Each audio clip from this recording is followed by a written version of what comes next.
Hello and welcome to another gentle descent into the past.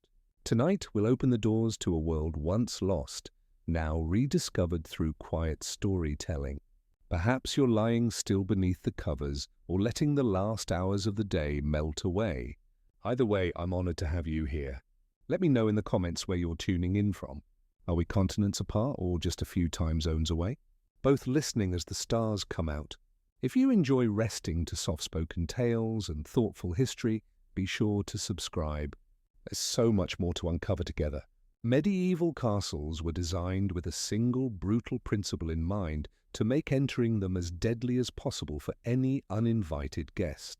Every stone was placed, every passage carved, and every room constructed with the express purpose of channeling attackers into carefully orchestrated traps where they would meet their doom. But the truly horrifying reality is that these death traps didn't just claim the lives of enemy soldiers, they were equally lethal to the very people who called them home. The medieval world was a place where death lurked around every corner, and nowhere was this more apparent than within the supposedly safe walls of a castle. From the moment you crossed the threshold, you entered a realm where a single misstep could send you plummeting to your death, where disease festered in the damp corridors, and where the very air you breathed could carry the seeds of your destruction. Over the next several episodes, we'll explore the 12 most deadly aspects of medieval castle life. We'll discover how the grand entrance halls were designed as elaborate killing fields, how the spiral staircases became death traps for both defenders and attackers, and how the primitive sanitation systems turn these mighty fortresses into breeding grounds for the deadliest diseases known to mankind. But before we delve into the specific mechanisms of death that plagued these stone fortresses, we need to understand the world that created them. The medieval period, spanning roughly from the 5th to the 15th centuries, was an era defined by almost constant warfare, political instability, and technological limitations that made everyday survival a monumental challenge. In this violent world, castles emerged as the ultimate expression of military architecture. They were not built for comfort or convenience. They were built to kill. Every architectural feature, from the placement of windows to the width of doorways, was calculated to maximize the defensive advantage while creating as many opportunities as possible to eliminate intruders. The first thing that strikes you about approaching a medieval castle is the deliberate intimidation factor built into its very appearance. These structures were designed to project power and inspire fear even from a distance. The massive walls, often 20 ft thick or more, weren't just defensive barriers. They were psychological weapons designed to demoralize attackers before they even reached the gates. Take Caerphil Castle in Wales, for example. Built in the 13th century, this fortress covers over 30 acres and is surrounded by an elaborate system of water defenses. The castle appears to rise directly from the lake itself, creating an almost supernatural impression of impregnable strength. This visual impact was entirely intentional. Medieval architects understood that the fear generated by their castle's appearance was often their first and most effective line of defense. But the psychological warfare began long before you reached the castle walls. The approach to any well-designed medieval fortress was a carefully choreographed journey through increasingly dangerous terrain. Roads leading to castles were deliberately constructed to force visitors into vulnerable positions, winding through marshes, along narrow causeways, or up steep hillsides where defenders could rain down death from above. The outer defenses of a castle were designed as a series of concentric death traps, each more sophisticated than the last. Beyond the main walls lay the outer ward, a deceptively open space that was actually a carefully prepared killing ground. Here, attackers would find themselves trapped between the outer palisade and the main castle walls, exposed to crossfire from multiple directions with no cover and no escape route. Medieval engineers were masters of what we might now call psychological manipulation through architecture. They understood that fear and confusion were their greatest allies in defending a castle. The layout of these fortresses was deliberately maze-like, designed to disorient and separate attacking forces while channeling them into predetermined killing zones. Consider the entrance to a typical 13th century castle. You might think that the main gate would be the most heavily fortified point, and you'd be correct, but not in the way you might expect. The gatehouse wasn't just a barrier to keep people out. It was an elaborate trap designed to capture and methodically eliminate anyone who managed to breach the outer defenses. The standard castle gatehouse was actually a complex multi-story structure that could house dozens of defenders. These weren't simple doorways with heavy doors. They were sophisticated military installations equipped with multiple layers of defensive systems. A typical gatehouse might feature a drawbridge over a water-filled moat, followed by a portcullis, a heavy iron grating that could be dropped to trap attackers. Then another drawbridge over a dry moat or pit, followed by massive wooden doors reinforced with iron, and finally another portcullis. But the real genius of castle defense lay not just in these obvious barriers, but in the killing zones created between them. Imagine you're part of an attacking force that has somehow managed to lower the first drawbridge and raise the first portcullis. You rush forward into what appears to be the entrance passage, only to find yourself trapped in a narrow corridor with walls rising 30 feet on either side. Above you, defenders peer down through murder holes, openings in the ceiling through which they can drop boiling oil, molten lead, or simply large stones onto your head.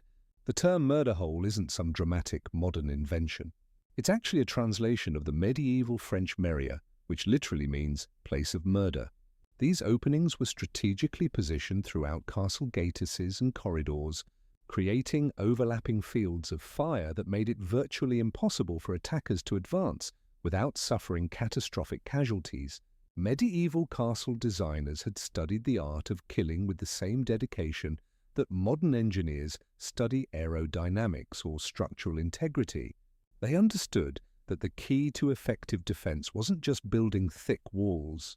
It was creating situations where attackers would be forced into positions where they could be eliminated systematically and efficiently. The barbican, an outer gatehouse structure that became common in the 13th and 14th centuries, represents perhaps the pinnacle of this philosophy. A barbican was essentially a fortified funnel that forced attackers to approach the main gate along a predetermined path while being subjected to constant fire from multiple directions. The walls of a barbican were built at angles that eliminated any possibility of finding cover, while the narrow passages ensured that attacking forces would be compressed into dense formations that made them perfect. Targets for medieval artillery, one of the most sophisticated examples of barbican design, can be found at Warwick Castle, where the approach to the main gate forces attackers to make a series of turns while being overlooked by no fewer than 6 separate defensive positions. Each turn in the path was designed to present attackers with a new threat, while preventing them from seeing what lay ahead. This wasn't just military architecture. It was psychological warfare expressed in stone and mortar. The designers of these fortresses understood that an enemy's imagination could be just as effective a weapon as any sword or crossbow. By creating approaches that were clearly dangerous, but whose specific threats remained hidden, they forced attackers to confront not just physical obstacles, but the constant fear of unknown perils waiting around each corner. But perhaps the most insidious aspect of the medieval castle design was how these death traps affected the people who actually lived within the walls. While much attention has been paid to how castles defended against external threats, the daily reality of life inside these fortresses was often just as deadly as any siege. The same architectural features that made castles effective military installations also made them incredibly dangerous places to live. The narrow, winding staircases that confused attackers also made it easy for residents to take fatal falls, especially in the dark corridors lit only by flickering torches. The thick walls that provided protection from enemy artillery also created a damp, poorly ventilated environment that was perfect for the spread of disease.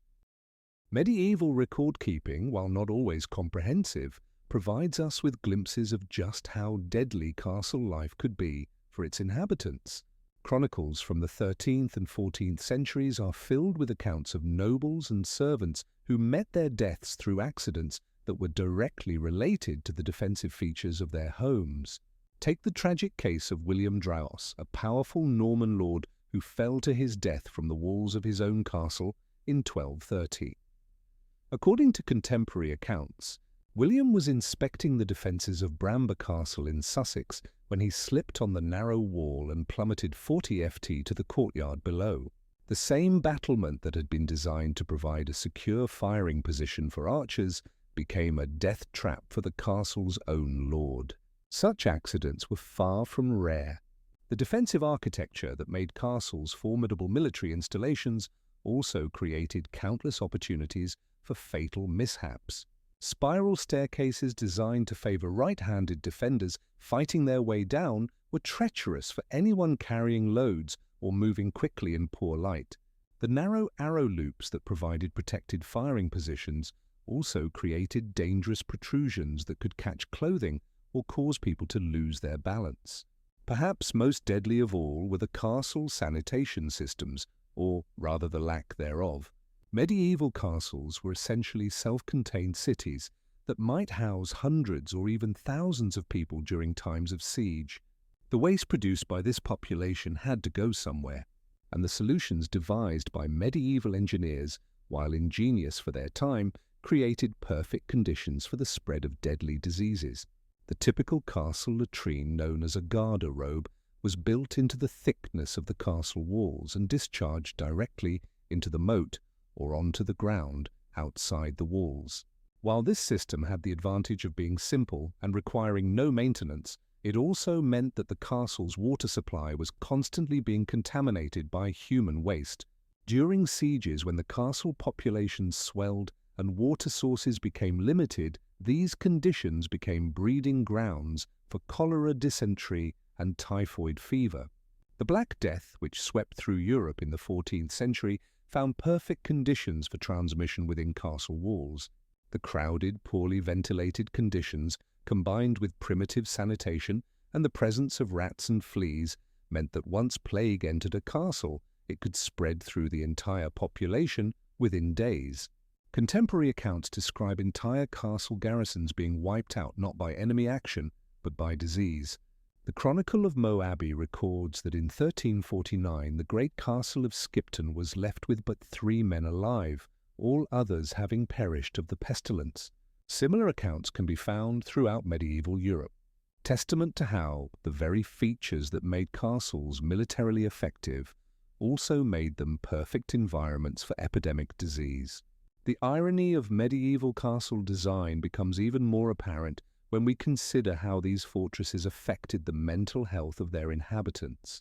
The same isolation that provided security from external threats also created conditions of psychological stress that could be just as deadly as any physical danger. Medieval castles were designed to be self-sufficient during extended sieges, which meant that their inhabitants often lived in virtual isolation for months or even years at a time. The thick walls that kept enemies out also kept residents in, creating an environment that modern psychologists would recognize as profoundly unhealthy. The limited natural light that filtered through the narrow arrow slits, combined with the constant dampness and poor air circulation, created conditions that we now know contribute to depression and other mental health disorders. Medieval chronicles are filled with accounts of castle residents who suffered from what they called melancholia, a condition that often led to suicide or other self-destructive behaviours. The case of Isabella de Fortibus, Countess of Devon and Lady of the Isle of Wight, provides a particularly poignant example of how castle life could affect mental health.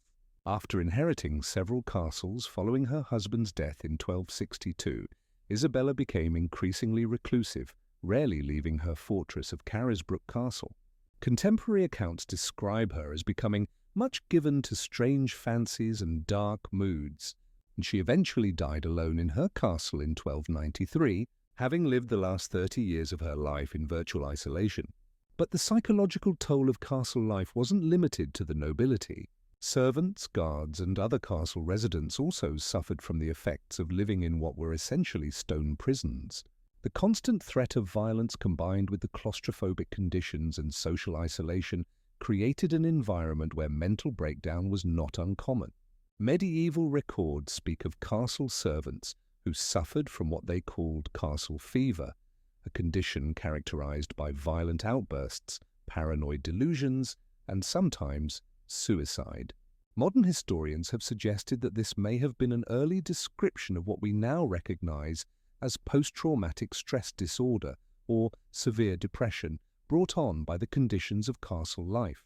The defensive features of medieval castles also created unique forms of accidental death that were specific to these environments. The concentric design of many castles with multiple walls and courtyards created numerous opportunities for people to fall from great heights.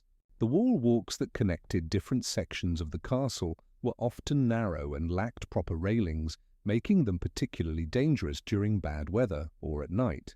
One particularly deadly feature of many castles was the Great Hall's gallery, a raised platform that allowed important guests to observe festivities below.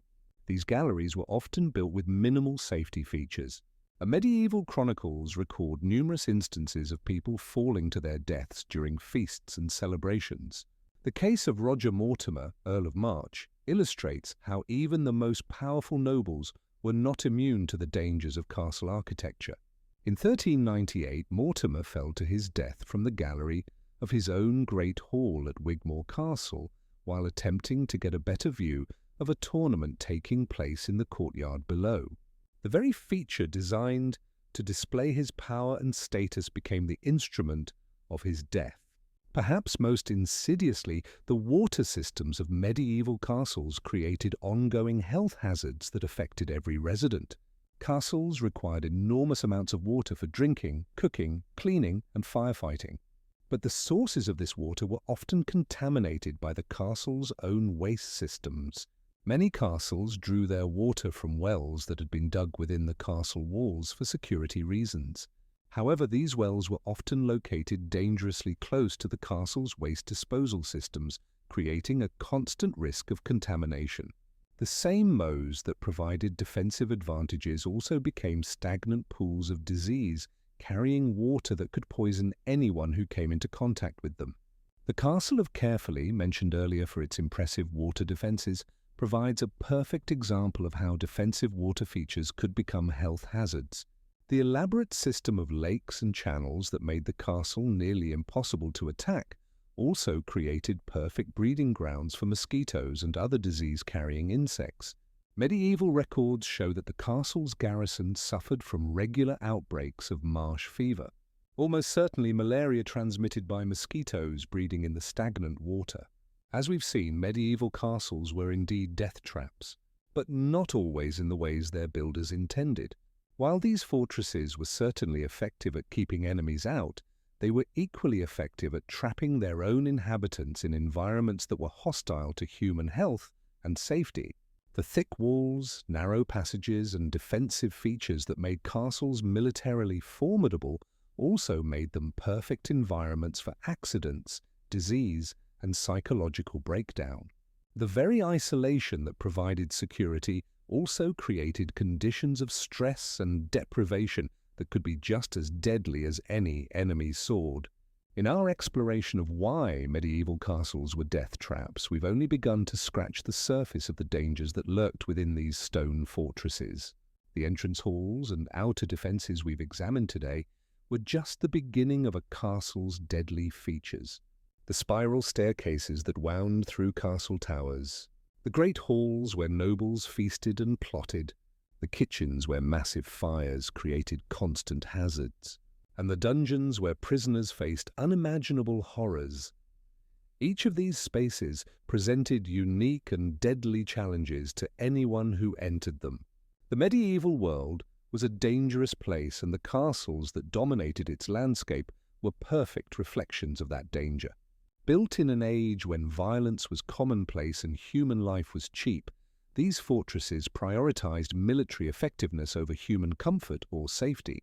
The result was a form of architecture that was as deadly to its inhabitants as it was to its enemies.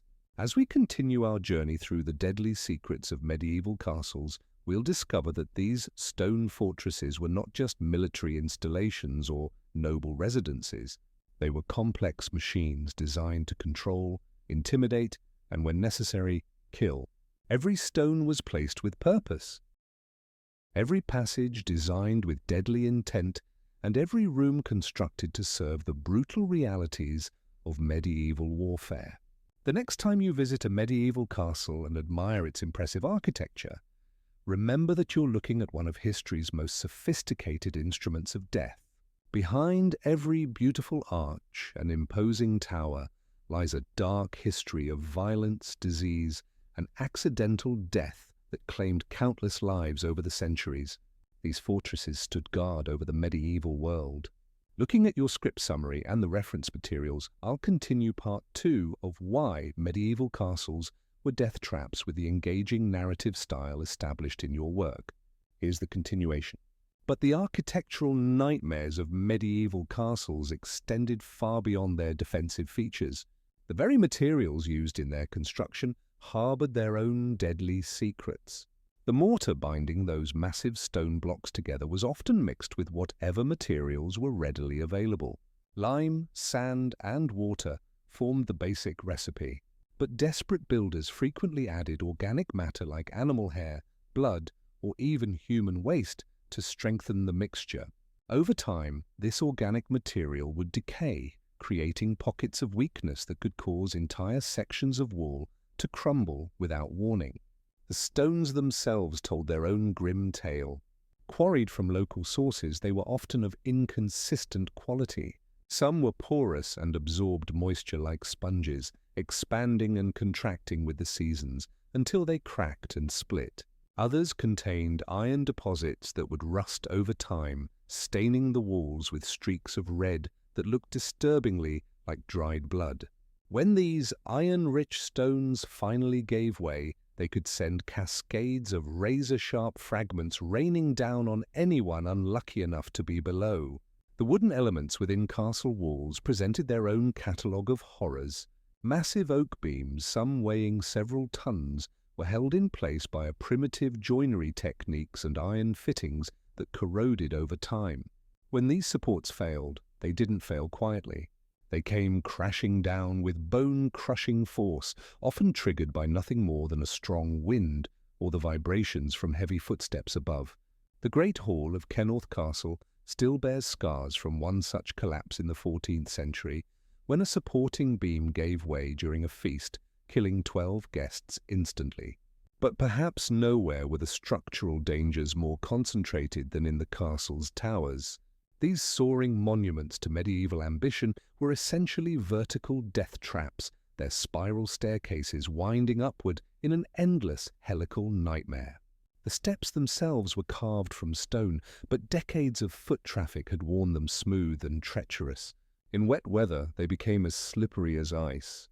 The medieval chronicler Matthew Paris recorded one particularly gruesome incident at the Tower of London, where a guard carrying a torch slipped on the rain-slicked steps and tumbled down 3 full flights, his burning torch setting fire to the rushes scattered on the landing below.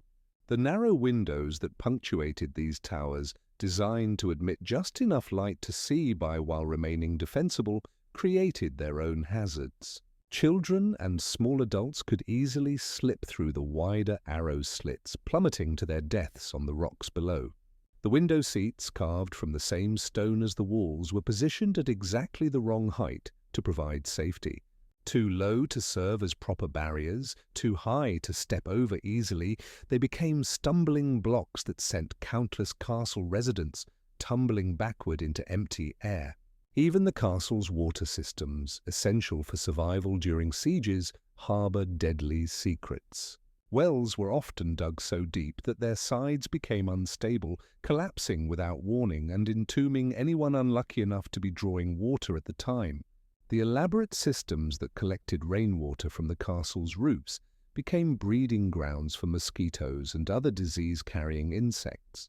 Worse still, these standing pools of water often became contaminated with the decaying corpses of birds, rats, and occasionally human remains that had fallen from the battlements above. The castle's kitchens, located in separate buildings to reduce fire risk, presented their own unique dangers. The massive fireplaces required to feed hundreds of people generated such intense heat that the stone walls around them would crack and crumble. Kitchen workers regularly suffered severe burns from exploding pottery and scalding liquids. The smoke from these fires, with nowhere to go but up through primitive chimneys, would often back up and fill the kitchen with choking fumes. More than one cook met their end by collapsing unconscious into their own cooking fires. The great halls where castle life centered were perhaps the most deceptively dangerous spaces of all. Their soaring timber roofs, marvels of medieval engineering, were held together by complex networks of wooden joints and iron bolts. Over time, the immense weight of these structures would cause the walls to bow outward, creating stress fractures that spiderwebbed through the stone. When these roofs finally collapsed, they did so with such force that they could punch through multiple floors below, creating vertical shafts of destruction that claimed lives throughout the castle. The floors themselves were another source of constant peril. In the finest castles, they might be covered with elaborately painted tiles, but these decorative surfaces became treacherously slippery when wet. More commonly, floors were simply packed earth covered with rushes or straw.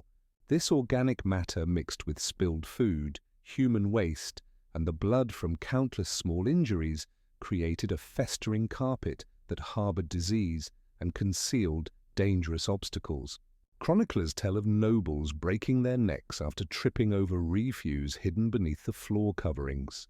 The very furniture within these castles was designed more for display than safety. Massive wooden tables, benches, and chairs were built to last centuries, but their sheer weight made them capable of crushing anyone unfortunate enough to be caught beneath them when they toppled. The great chair in the hall at Warwick Castle, carved from a single piece of oak and weighing nearly half a ton, was said to have killed 3 ears over the course of 2 centuries, each crushed when the ancient wood finally gave way beneath them. Perhaps most insidiously dangerous were the castle's decorative elements. Tapestries hanging on stone walls might seem harmless, but they were death traps waiting to happen. Woven from wool and treated with various chemicals to preserve their colors, they were essentially enormous candles waiting for a spark. When they caught fire, they burned with terrifying speed, filling rooms with toxic smoke and creating walls of flame that blocked escape routes.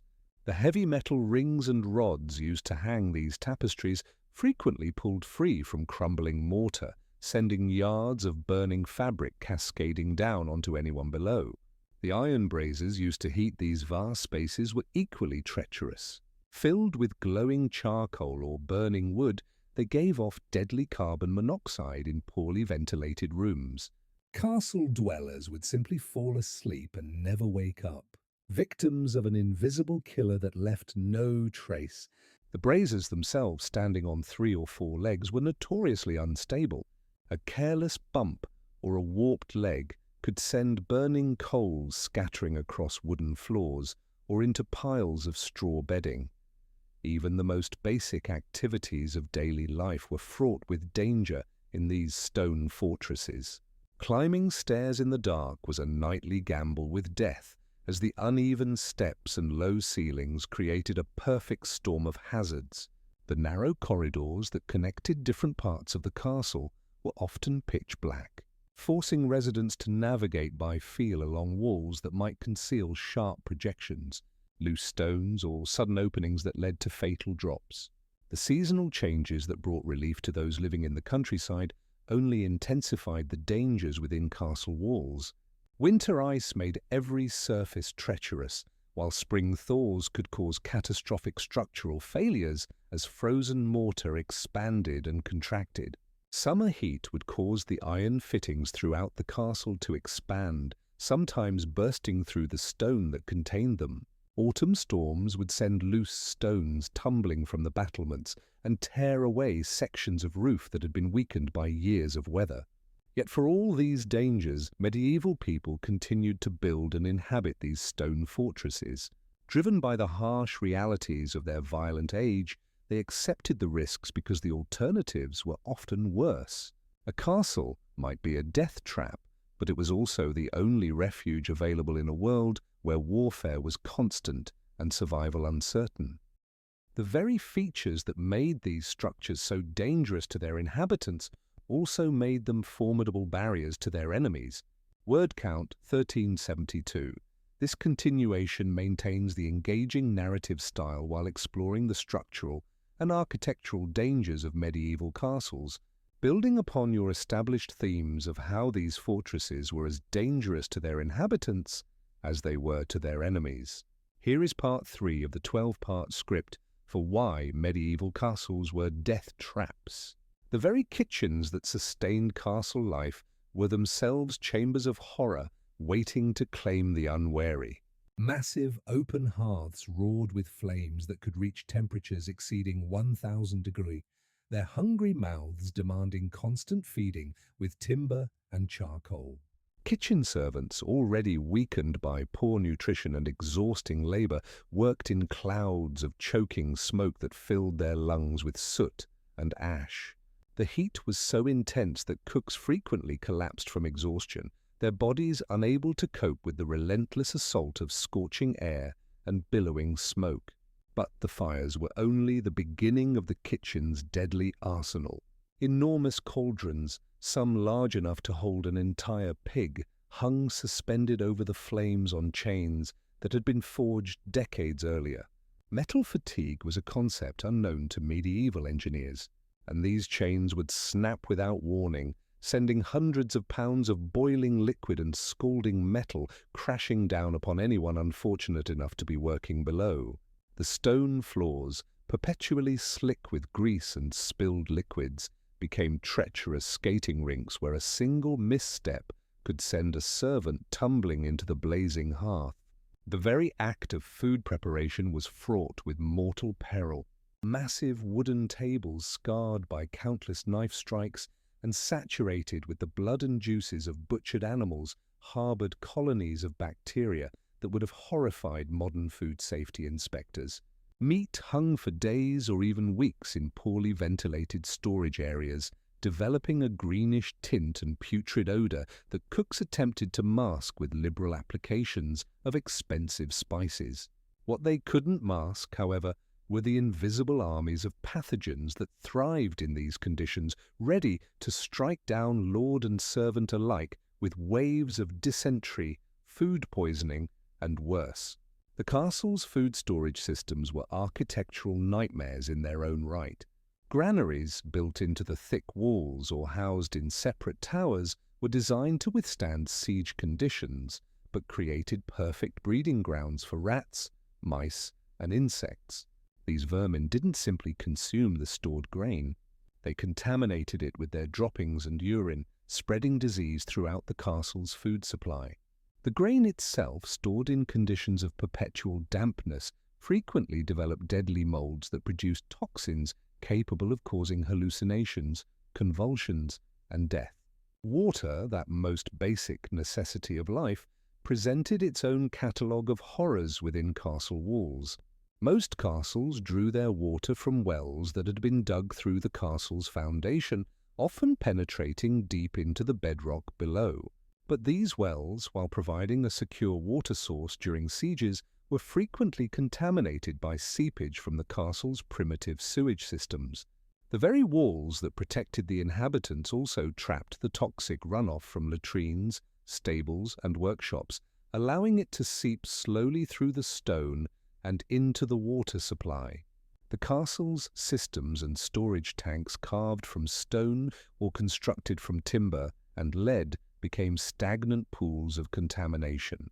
Without any understanding of water purification or the importance of circulation, these reservoirs developed thick films of algae and bacterial growth that turned the water green and foul-smelling. Servants would skim the surface scum before drawing water for cooking and drinking, but they had no way to address the deeper contamination that lurked beneath. Even the act of drawing water from these sources was dangerous. Wells were often located in the deepest parts of the castle, accessible only by narrow spiral staircases carved into the living rock.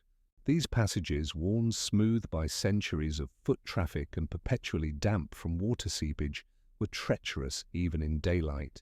By torchlight or candlelight, they became death traps where a single misstep could send a servant plummeting into the dark depths below. The castle's inhabitants had developed a complex hierarchy of water usage that reflected both social status and survival instinct. The lord and his family received the first draw from the wells, theoretically the cleanest water available.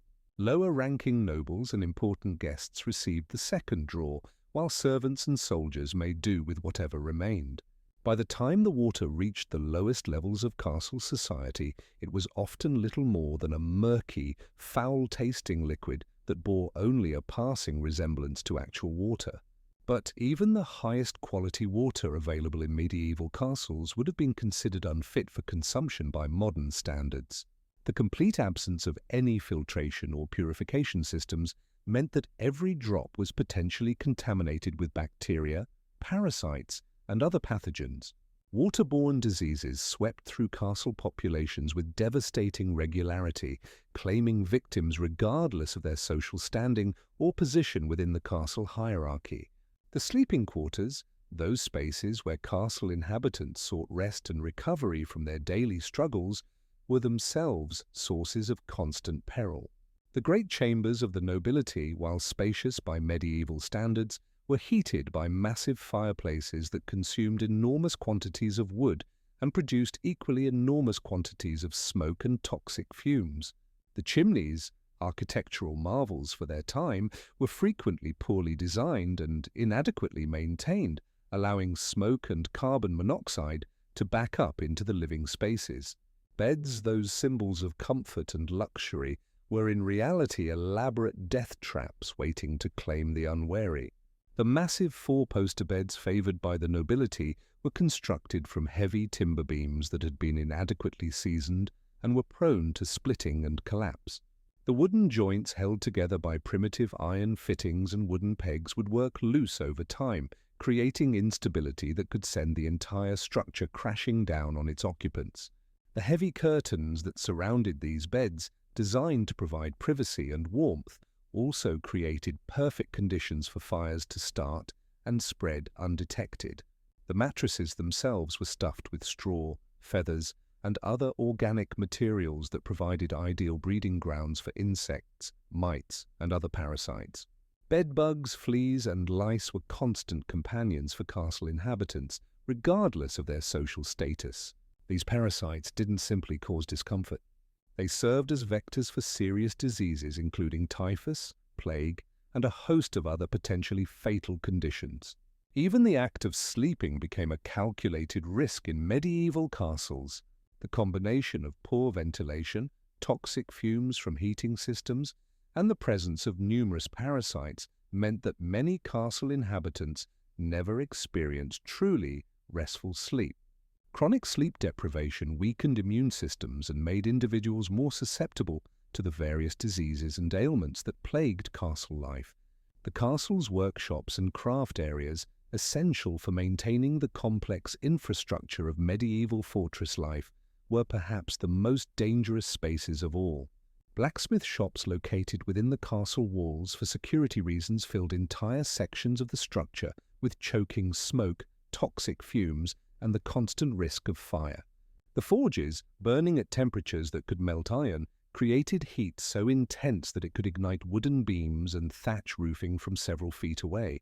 Metalwork produced clouds of toxic vapors that contained lead, mercury, and other heavy metals that slowly poisoned anyone who breathed them regularly. Blacksmiths and their apprentices frequently suffered from what we now recognize as heavy metal poisoning, developing tremors, mental confusion, and eventually death from the cumulative effects of their toxic work environment. The constant hammering and metalworking created noise levels that would have exceeded modern workplace safety standards by enormous margins. This perpetual cacophony didn't simply cause hearing loss, it created stress an anxiety that weakened the immune systems of everyone within the castle walls. The combination of toxic fumes, extreme heat, deafening noise, and dangerous equipment made the workshops some of the most hazardous environments in an already perilous world. Carpentry shops, essential for maintaining the wooden infrastructure of castle life, presented their own catalogue of dangers.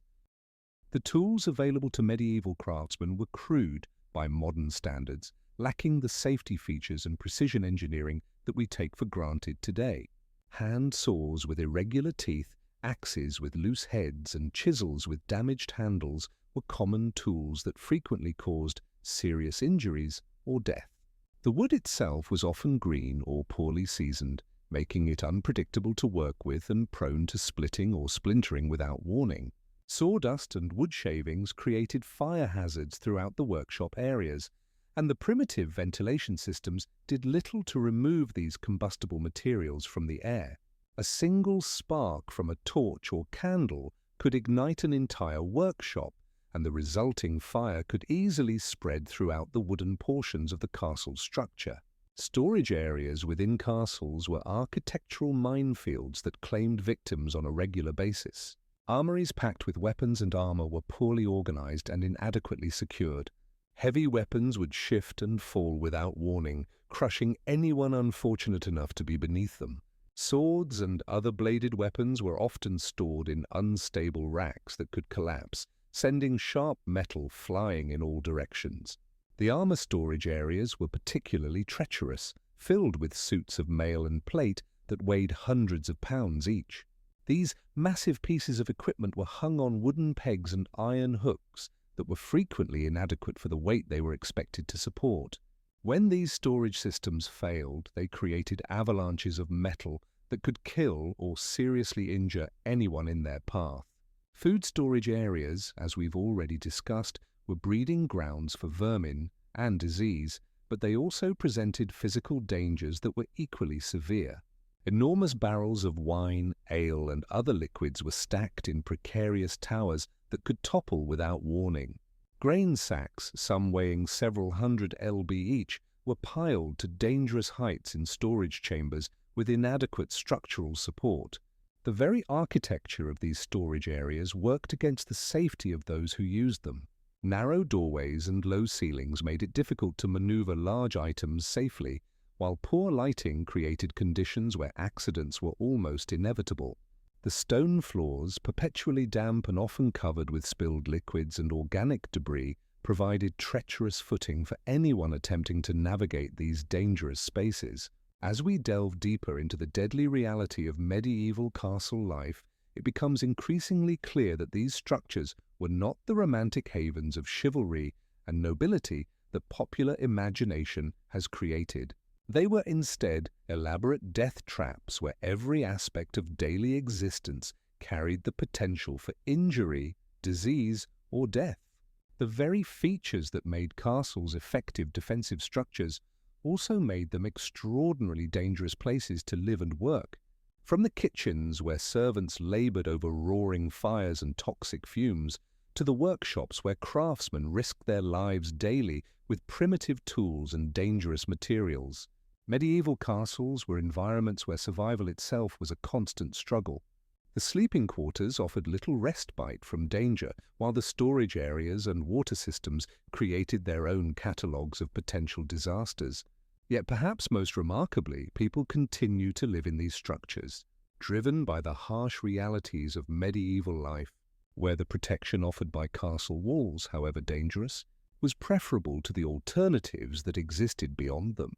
The story of medieval castles is ultimately a story of human resilience in the face of extraordinary adversity, where men and women accepted tremendous risks as the price of survival in an unforgiving world.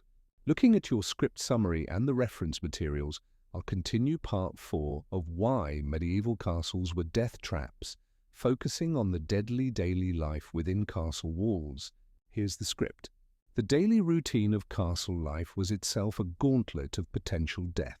Every morning, inhabitants would wake to rooms thick with smoke from poorly ventilated fireplaces, their lungs slowly filling with toxic fumes that would over years lead to chronic respiratory ailments. The very act of getting dressed could prove fatal, as clothing was rarely washed and harbored disease-carrying parasites that spread typhus and other deadly infections.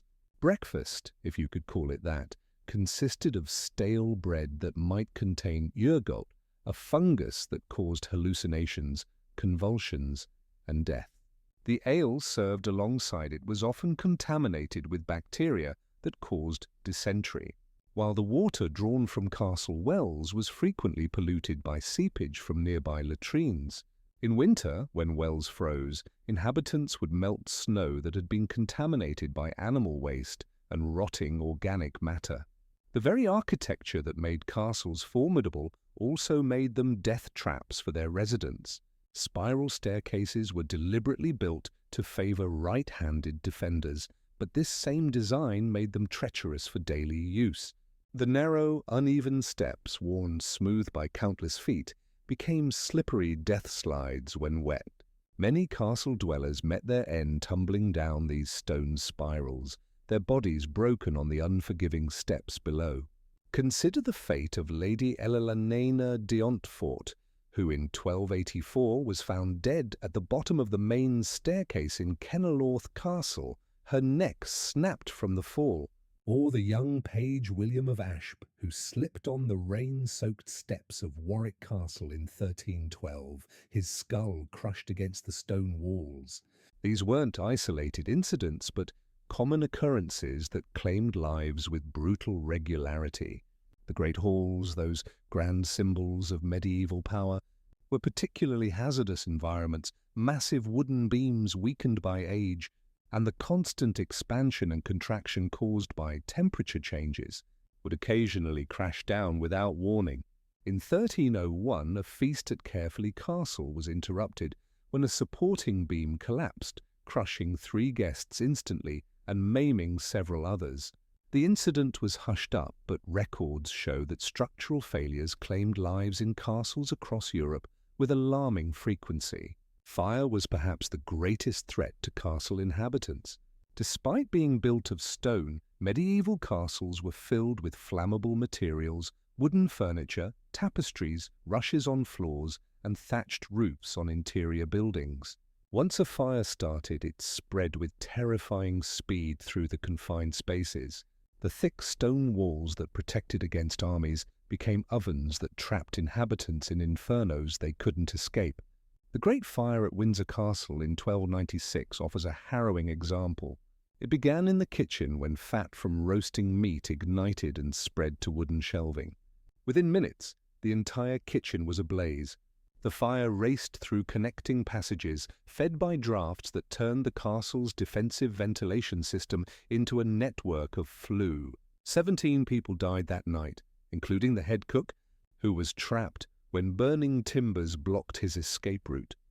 Their charred remains were found days later, huddled in corners where they had sought refuge from the flames. Even more insidious were the slow, invisible killers that lurked within castle walls. Lead poisoning was rampant among the upper classes, who drank wine from lead-glazed pottery and ate food prepared in lead-lined vessels. The symptoms, abdominal pain, confusion, and gradual mental deterioration, were often mistaken for other ailments. Many noble families suffered from what they called the wasting sickness, never realizing they were slowly poisoning themselves with their own tableware. The castle's defensive features created additional hazards for residents. Murder holes designed to re-death upon attackers were just as dangerous to those above them. Castle records from Conway show that in 1295 a guard named Thomas the Fletcher fell through a murder hole while on duty, plummeting 30 ft to his death on the stone floor below. The iron grating that should have prevented such accidents had rusted through, but no one had noticed until it was too late. Battlements and wall walks essential for defense claimed numerous lives through falls. Guards walking their posts in darkness, rain, or snow would slip on wet stone or lose their footing on crumbling masonry. At Caernarvon Castle, a section of the war walk collapsed in 1294, sending 2 centuries plummeting to their deaths. The castle's constable noted in his records that the stones did give way beneath their feet, and they were dashed upon the rocks below like broken dolls. The castle's water supply, drawn from deep wells or cisterns, was a constant source of disease and death. These water sources were often contaminated by runoff from the castle's many inhabitants, both human and animal. Typhoid, cholera, and dysentery spread rapidly through castle populations, drinking from these polluted sources. At Hull Castle, an outbreak of dysentery in 1295 killed nearly half the garrison, their bodies piling up faster than they could be buried. Even the castle's food storage areas were death traps. Granaries and storerooms, typically located in the lower levels of towers, were breeding grounds for rats and other vermin that carried plague and other diseases. The stored grain itself often became mouldy, producing toxins that caused severe illness or death. In 1289, an entire family at Beaumaris Castle died after eating bread made from contaminated flour, their bodies racked with convulsions before they finally succumbed. The castle's chapel, meant to provide spiritual solace, could become a tomb. These sacred spaces were often poorly ventilated, and during religious services the combination of incense, candle smoke, and the breath of many worshippers created a toxic atmosphere. At Pembroke Castle, morning mass in 1302 was interrupted when several congregants collapsed from smoke inhalation. 3 elderly residents died before they could be carried to fresh air. Personal hygiene in castles was virtually non-existent, creating perfect conditions for disease transmission. Bathing was rare and considered unhealthy by many medieval physicians. When people did bathe, they often shared the same water, creating a soup of bacteria and parasites. Lice, fleas, and other parasites were constant companions, spreading typhus and other deadly diseases through the close-knit castle community. The castle's defensive isolation, while protecting against external enemies, created internal dangers when medical emergencies arose. When someone fell seriously ill or was injured, help was often days away. Simple infections became fatal without proper treatment, and injuries that might be survivable today proved deadly in the medieval castle environment. At Killelea Castle, records show that a kitchen maid named Agnes died from an infected cut on her hand. A wound that modern medicine could have treated with antibiotics became a death sentence in the medieval world. Winter brought its own deadly challenges to castle life. The massive stone structures became freezing tombs with temperatures inside barely above those outside. Hypothermia claimed the lives of the elderly and infirm, while frostbite was common among those who had to venture onto the walls for guard duty. At Harley Castle, the winter of 1294 was so severe that 3 guards were found frozen to death at their posts, their bodies rigid with cold. The very stones of the castle could become weapons against their inhabitants. Medieval mortar was often mixed with sand that contained salt, which absorbed moisture from the air. Over time, this caused the mortar to expand and contract, loosening stones that could fall without warning. At Conway Castle, a loose stone from the Great Hall ceiling struck and killed Sir Hugh Deasy in 1298, crushing his skull as he dined below. Even the castle's domestic animals posed deadly threats. Horses, essential for medieval warfare and transportation, were kept in stables within the castle walls. These powerful animals, stressed by confinement and poor conditions, could turn violent without warning. Castle records are filled with accounts of stable hands trampled to death or kicked by frightened horses. Dogs used for hunting and protection could turn raid, spreading the disease through bites before anyone recognized the danger. The psychological toll of castle life cannot be overlooked as a contributing factor to its deadliness. The constant threat of attack, the isolation, and the harsh living conditions created severe mental stress that manifested in depression, paranoia, and violence. Suicide was not uncommon, with desperate inhabitants throwing themselves from the very walls meant to protect them. At Beaumaris Castle, the chaplain's records note 3 suicides in 1299 alone, describing them as souls driven to despair by the darkness of their earthly prison. Food poisoning was a constant threat in castle kitchens where primitive preservation methods and poor hygiene created perfect conditions for bacterial contamination. Meat was often hung for days in warm conditions, developing dangerous levels of bacteria. Salt used for preservation was expensive and often used sparingly, allowing spoilage to set in. At Kajanoven Castle, a feast celebrating the completion of the outer ward turned tragic when contaminated pork sickened dozens of guests. 7 died over the following days, their bodies racked with violent illness. The castle's defensive features could trap inhabitants during emergencies.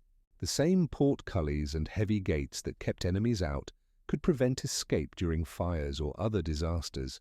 At Pembroke Castle, a fire in 1305 spread so quickly that many inhabitants found themselves trapped behind locked gates, the keys held by guards who had already fled or perished. Their screams echoed through the night as they burned alive, unable to escape their stone prison. Medieval castles were also plagued by structural defects that weren't apparent until disaster struck. Foundations built on unstable ground could shift suddenly, causing walls to crack and collapse. At Carefully Castle, part of the south wall tilted dramatically due to foundation failure, creating a dangerous lean that persists to this day. While this particular collapse happened slowly enough that no one was killed, other castles weren't so fortunate. Sudden structural failures claimed lives with terrifying regularity. The very success of a castle's defensive design often contributed to the death of its inhabitants. The narrow windows designed to prevent enemy arrows from finding their mark also prevented adequate ventilation. This created stagnant air that harbored disease and allowed toxic fumes to accumulate. Carbon monoxide poisoning from poorly ventilated fires claimed many lives, with victims simply going to sleep and never waking up. As we've seen, medieval castles were as dangerous to their inhabitants as they were to their enemies. Every aspect of daily life, from the food they ate to the air they breathed, posed deadly threats. The very features that made these structures impregnable fortresses also made them death traps for those who called them home. In the next part of our series, we'll explore how the social hierarchy within castle walls created additional layers of danger, where political intrigue and personal vendettas turned trusted allies into deadly enemies, making survival as much about navigating human threats as physical ones. Medieval castles, death traps hidden in plain sight. The dungeons weren't the deadliest part of a medieval castle. In fact, the most dangerous places were the ones where people lived, worked, and tried to survive every single day. These towering symbols of power and protection were architectural nightmares waiting to claim their next victim, and the threats came from places you'd never expect. Consider the fate of Geoffrey d'Auntford, a respected knight who met his end not in glorious battle, but tumbling down a castle's treacherous spiral staircase in the dead of night. His story wasn't unique. Castle records from across Europe tell of countless souls who perished within walls meant to protect them, victims of the very structures they called home. The medieval castle's design philosophy was brutally simple: keep enemies out at any cost. But this single-minded focus on defense created a web of internal hazards that made daily life a constant gamble with death. From the moment you stepped through the gatehouse to the highest tower chamber, every element of castle architecture harbored potential doom. Take the spiral staircases that connected the various levels. These weren't just difficult to navigate in heavy armor or flowing robes. They were death traps waiting to spring, built narrow and steep to slow advancing enemies. They became slick with moisture, treacherous with wear, and utterly unforgiving in the dark. Castle inhabitants carried no modern lighting, just flickering candles or oil lamps that cast dancing shadows and created blind spots where a single misstep meant a fatal fall. The stairs themselves told a story of calculated lethality. Most spiraled clockwise, a deliberate choice that favored right-handed defenders, swinging swords downward while hampering attackers climbing up. But this same design made them awkward for daily use. Servants carrying heavy loads, nobles in elaborate dress, and anyone moving quickly faced the constant threat of catching a foot, losing balance, or simply misjudging a step in the dim light. But the staircases were just the beginning. The very walls that promised protection were slowly collapsing from within. Medieval mortar made from lime, sand, and water began deteriorating the moment it dried. Without modern chemical stabilizers, these bindings cracked and crumbled under the weight of massive stone blocks. Castle walls developed what masons called stone sickness, a progressive weakening that could cause entire sections to collapse without warning. The chronicles of Château d'Ozy tell of a horrific night in 1386 when a section of the Great Hall's wall simply gave way during a feast. 23 nobles and servants were crushed instantly, their bodies buried under tons of dressed stone. The survivors described a sound like thunder, followed by screams that echoed through the remaining chambers for hours. Water, that most basic necessity of life, became another vector of death within castle walls. Medieval engineers understood the need for water sources during sieges, so they dug wells deep into bedrock and collected rainwater in systems. But these same water systems became breeding grounds for disease and death. Castle wells frequently became contaminated with runoff from stables, kitchens, and worse, the primitive latrines that emptied near water sources.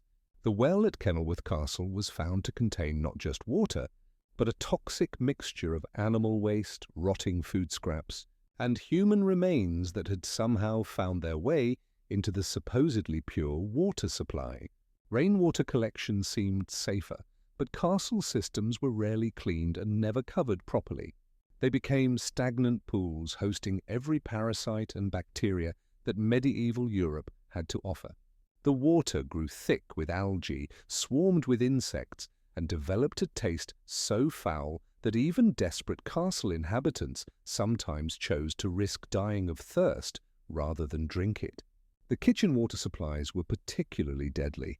Cooks used the same water for washing, cooking, and drinking, creating a cycle of contamination that spread illness throughout the castle community. Food poisoning was so common that castle physicians developed an entire catalogue of treatments for what they called kitchen fever, violent digestive ailments that could kill within days. Fire presented perhaps the most terrifying threat of all. Medieval castles were tinderboxes disguised as stone fortresses. While the walls might be stone, everything inside was combustible. Wooden floors, furniture, tapestries, rushes scattered on floors for warmth, and the constant presence of open flames created perfect conditions for catastrophic fires. The Great Fire of Warwick Castle in 1871 might seem too recent for our medieval focus, but it demonstrated vulnerabilities that had existed for centuries. When fire took hold in a castle, the same thick walls that kept enemies out trapped inhabitants inside. Narrow windows became death traps, stairs filled with smoke, and the maze-like layout that confused invaders became a fatal puzzle for those trying to escape. Medieval firefighting techniques were primitive at best. Castle inhabitants relied on bucket brigades, sand, and sometimes wet blankets to combat flames. But when fire erupted in the middle of the night, often starting in kitchens where cooking fires were banked with coals, the blaze could spread faster than any human response. The Tower of London's chronicles describe a fire in 1512 that began in the royal kitchens and spread through the timber galleries connecting various buildings. The thick stone walls that should have contained the fire instead created a chimney effect, drawing flames upward and outward until entire sections of the castle were consumed. 7 people died, not from burns, but from smoke inhalation, as they became lost in corridors they'd walked hundreds of times before. Even more insidious were the slow-burning fires that smoldered in walls and floors for days before erupting. Medieval construction techniques often left gaps filled with combustible materials, wood shavings, straw, and fabric scraps used as insulation. These materials could catch a spark and burn slowly, undetected, until they reached a point where the fire exploded into deadly life. The everyday architecture of castle life was riddled with hazards that modern building codes would never permit. Floor joists, often made from green timber that shrank as it dried, created gaps and weak spots. Stone floors, constantly damp from poor drainage, became slippery and treacherous.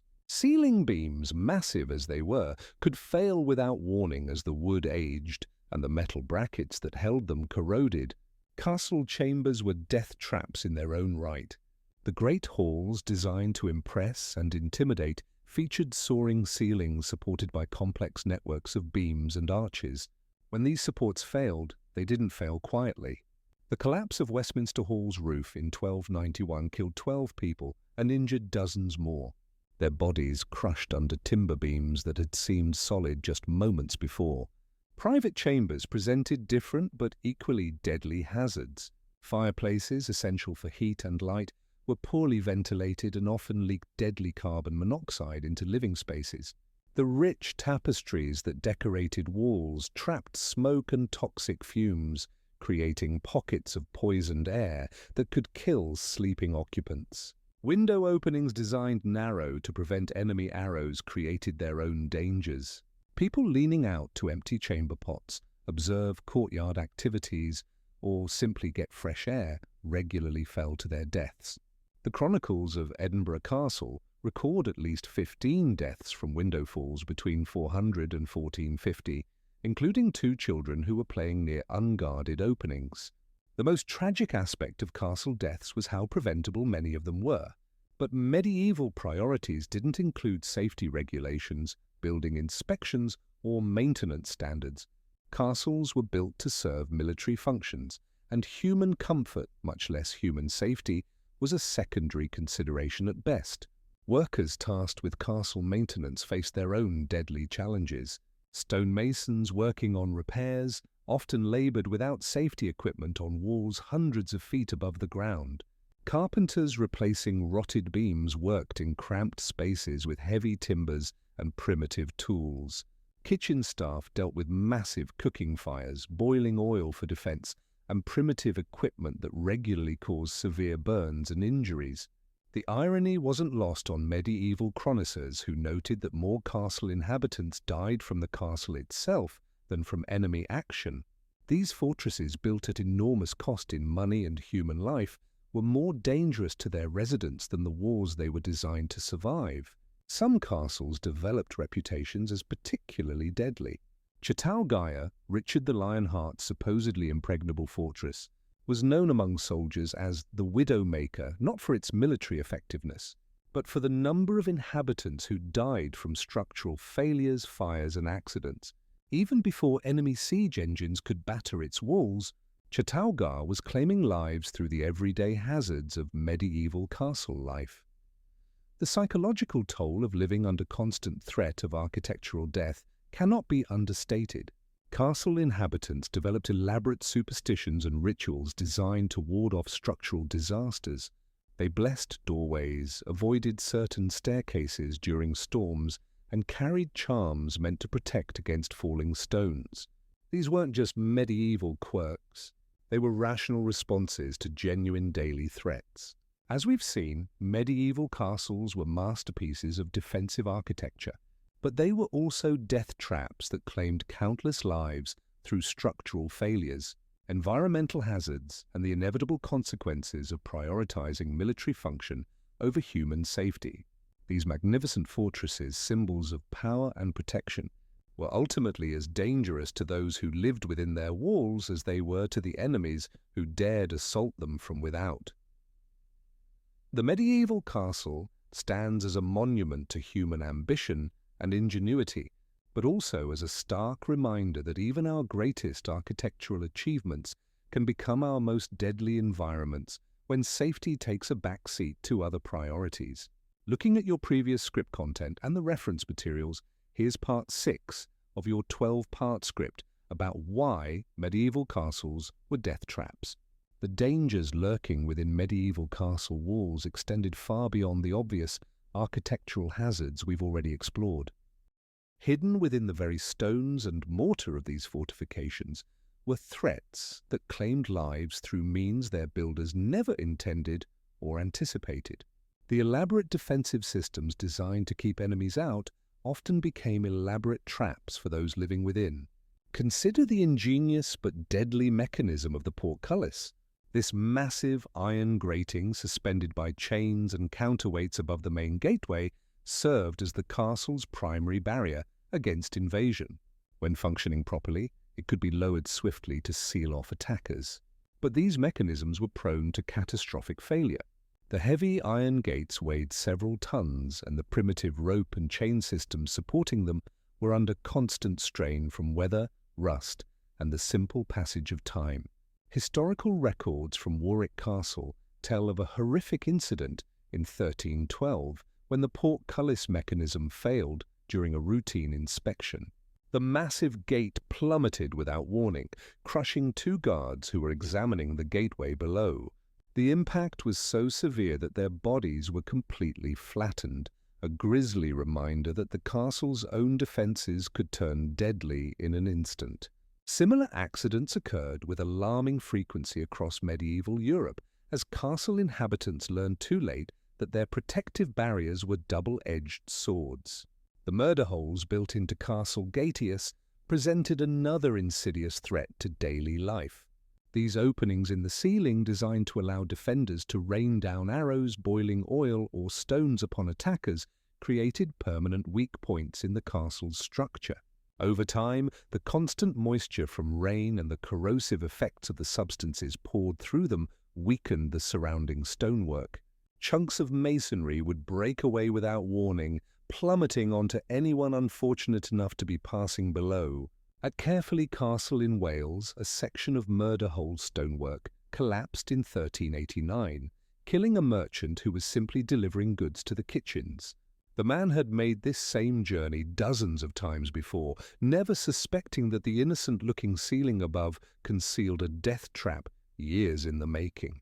His death sparked panic among the castle's inhabitants, who suddenly realized that any corridor, any doorway, any seemingly safe passage could harbor similar threats. The very design philosophy behind medieval castles created an environment where accidents were not just possible, but inevitable. Every feature served a military purpose first, with human safety as a distant secondary concern. The narrow spiral staircases that wound through castle towers were deliberately built to favor right-handed defenders swinging swords downward at ascending attackers. But this same design made them treacherous for everyday use, especially in the dim light of torches and oil lamps. These staircases claimed victims regularly. The steps were often uneven, worn smooth by countless feet and slippery from moisture that seeped through the stone walls. Servants carrying heavy loads, children at play, and elderly residents all fell prey to these deadly spirals. At Conway Castle, records show that no fewer than 7 people died in stairway accidents during a single harsh winter in 1294, their bodies discovered only when the spring thaw allowed proper searches of the castle's remote corners. The windows of medieval castles, while providing necessary light and ventilation, were designed primarily as defensive positions for archers. They were narrow on the outside to prevent enemy arrows from finding their mark, but opened wide on the interior to give defenders room to maneuver their weapons. This created deep funnel-shaped openings that were essentially unguarded precipices within the castle walls. Children were particularly vulnerable to these window traps. The wide interior sills seemed like perfect places to sit and play, offering respite from the cramped living quarters. But one moment of carelessness, one slip or stumble, could send a child plummeting through the narrow opening to the ground far below. The pipe rolls of Henry II record payments for the burial of 3 children at KF Castle, who died in such accidents during the winter of 1176. Even adults were not immune to the deadly allure of these windows. During celebrations or times of stress, when wine flowed freely and judgment became impaired, castle inhabitants sometimes mistook the deceptive interior space for actual safety. The wide sill could accommodate a person easily, but the narrow exterior opening provided no barrier against a fatal fall. Many a drunken knight or servant met their end this way, their bodies discovered the next morning in the courtyard below. The defensive features known as magicalations presented yet another threat to castle dwellers. These stone projections extending from the walls allowed defenders to drop objects directly onto attackers below. But like murder holes, they created structural vulnerabilities that worsened over time. The corbels supporting these overhangs were subjected to tremendous stress from wind, weather, and their own weight. When they failed catastrophically. At Château de Vincennes near Paris, an entire machicolation collapsed in 1367, taking with it a section of the castle wall and killing 5 people in the courtyard below. The stonework had shown no obvious signs of weakness before the collapse, leading to widespread fear among castle inhabitants about which defensive feature might fail next. This paranoia was not unfounded, as similar collapses occurred regularly throughout the medieval period. The integration of defensive systems into daily living spaces created a unique form of environmental hazard. Unlike modern buildings where safety features are designed to protect occupants, medieval castles prioritized military effectiveness over human welfare. This meant that residents lived in constant proximity to mechanisms and structures designed for warfare, not habitation. The great halls, seemingly the safest spaces within a castle, harbored their own hidden dangers. The massive wooden beams supporting their roofs were often green timber, installed before proper seasoning. Over time, these beams would shrink, warp, and weaken. The load they carried was immense, supporting not just the roof, but often additional floors and defensive positions above. When these beams failed, they didn't crack gradually, but snapped suddenly, bringing down tons of timber and stone onto anyone below. Bamberg Castle experienced such a catastrophic beam failure during a feast in 1333. The Great Hall was packed with nobles and their retinues celebrating a successful harvest when a primary support beam snapped without warning. The section of roof it supported crashed down onto the high table, killing the lord of the castle and 6 of his guests instantly. The survivors described a sound like thunder, followed by screams and the settling of debris that lasted for what seemed like hours. The heating systems in medieval castles created another layer of danger that inhabitants learned to navigate daily. The great fireplaces that provided warmth were massive affairs designed to heat large spaces efficiently, but their size made them structurally challenging, requiring enormous chimneys and flue that created weak points in the castle walls. These chimneys were prone to blockage from debris, birds' nests, and structural settling, leading to dangerous buildups of smoke and gases within living spaces. Carbon monoxide poisoning was a silent killer in medieval castles, though it was not understood at the time. Families would simply go to sleep in their chambers and never wake up, victims of the odorless, colourless gas that accumulated when fireplaces drew poorly or chimneys became blocked. At Ledlow Castle, an entire family of minor nobles died this way in 1289, found peaceful in their beds but stone-cold by morning. Such deaths were often attributed to divine will or mysterious ailments, as the true cause remained invisible and incomprehensible. The defensive ditches and moats surrounding castles created additional hazards for daily life. While they successfully deterred attackers, they also posed constant threats to castle inhabitants who needed to traverse them regularly.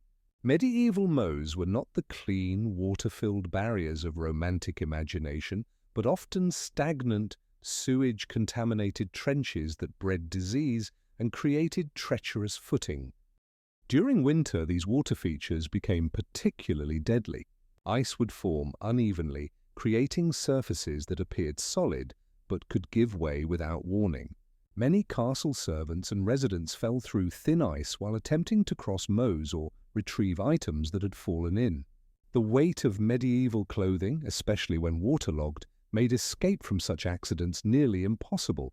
War Castle's records describe the drowning of a young page in 1278 who fell through the ice while attempting to retrieve a nobleman's glove that had blown into the moat.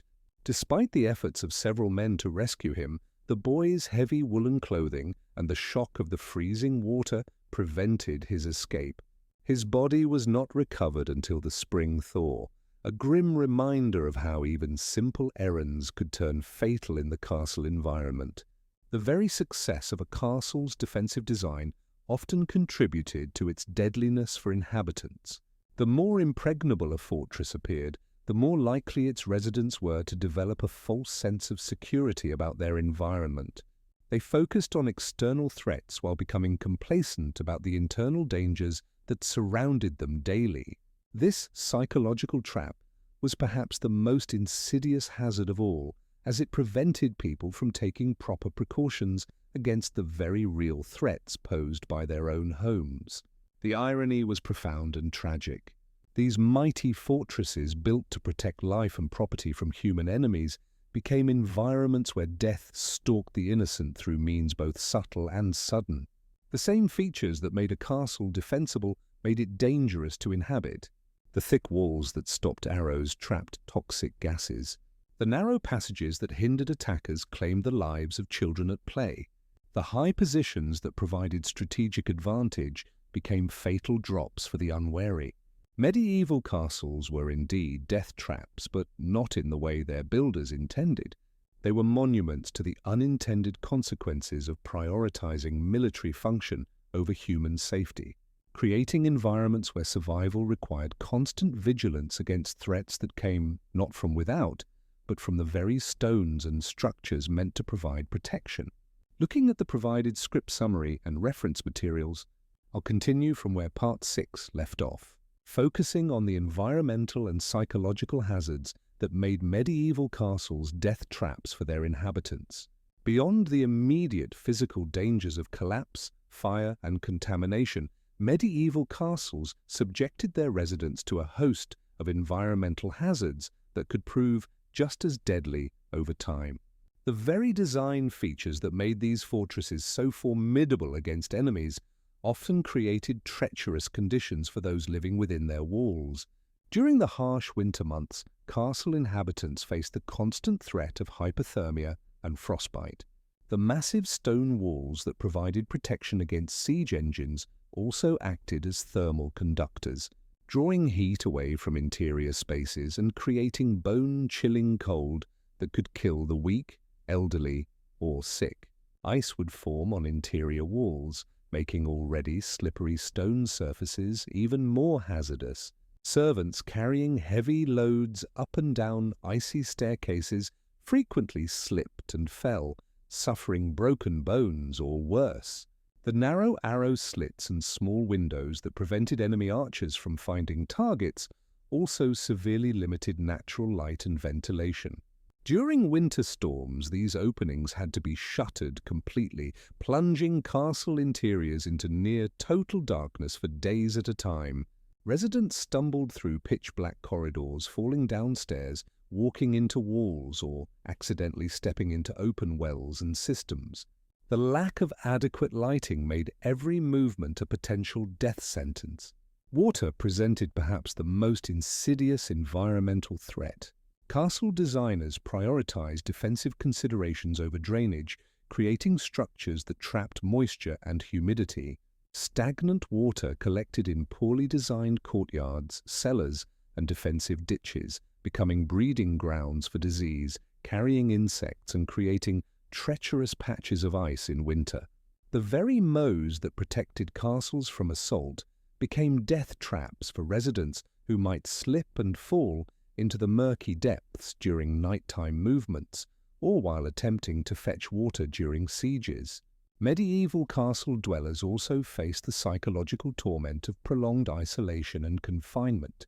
During extended sieges, residents could be trapped within the castle walls for months, slowly consuming dwindling food supplies while watching friends and family members sicken and die. The constant stress of potential attack, combined with overcrowded living conditions and poor sanitation, created an atmosphere of paranoia and despair that drove some inhabitants to madness or suicide. The The hierarchical nature of castle society meant that lower status residents bore the brunt of these environmental hazards.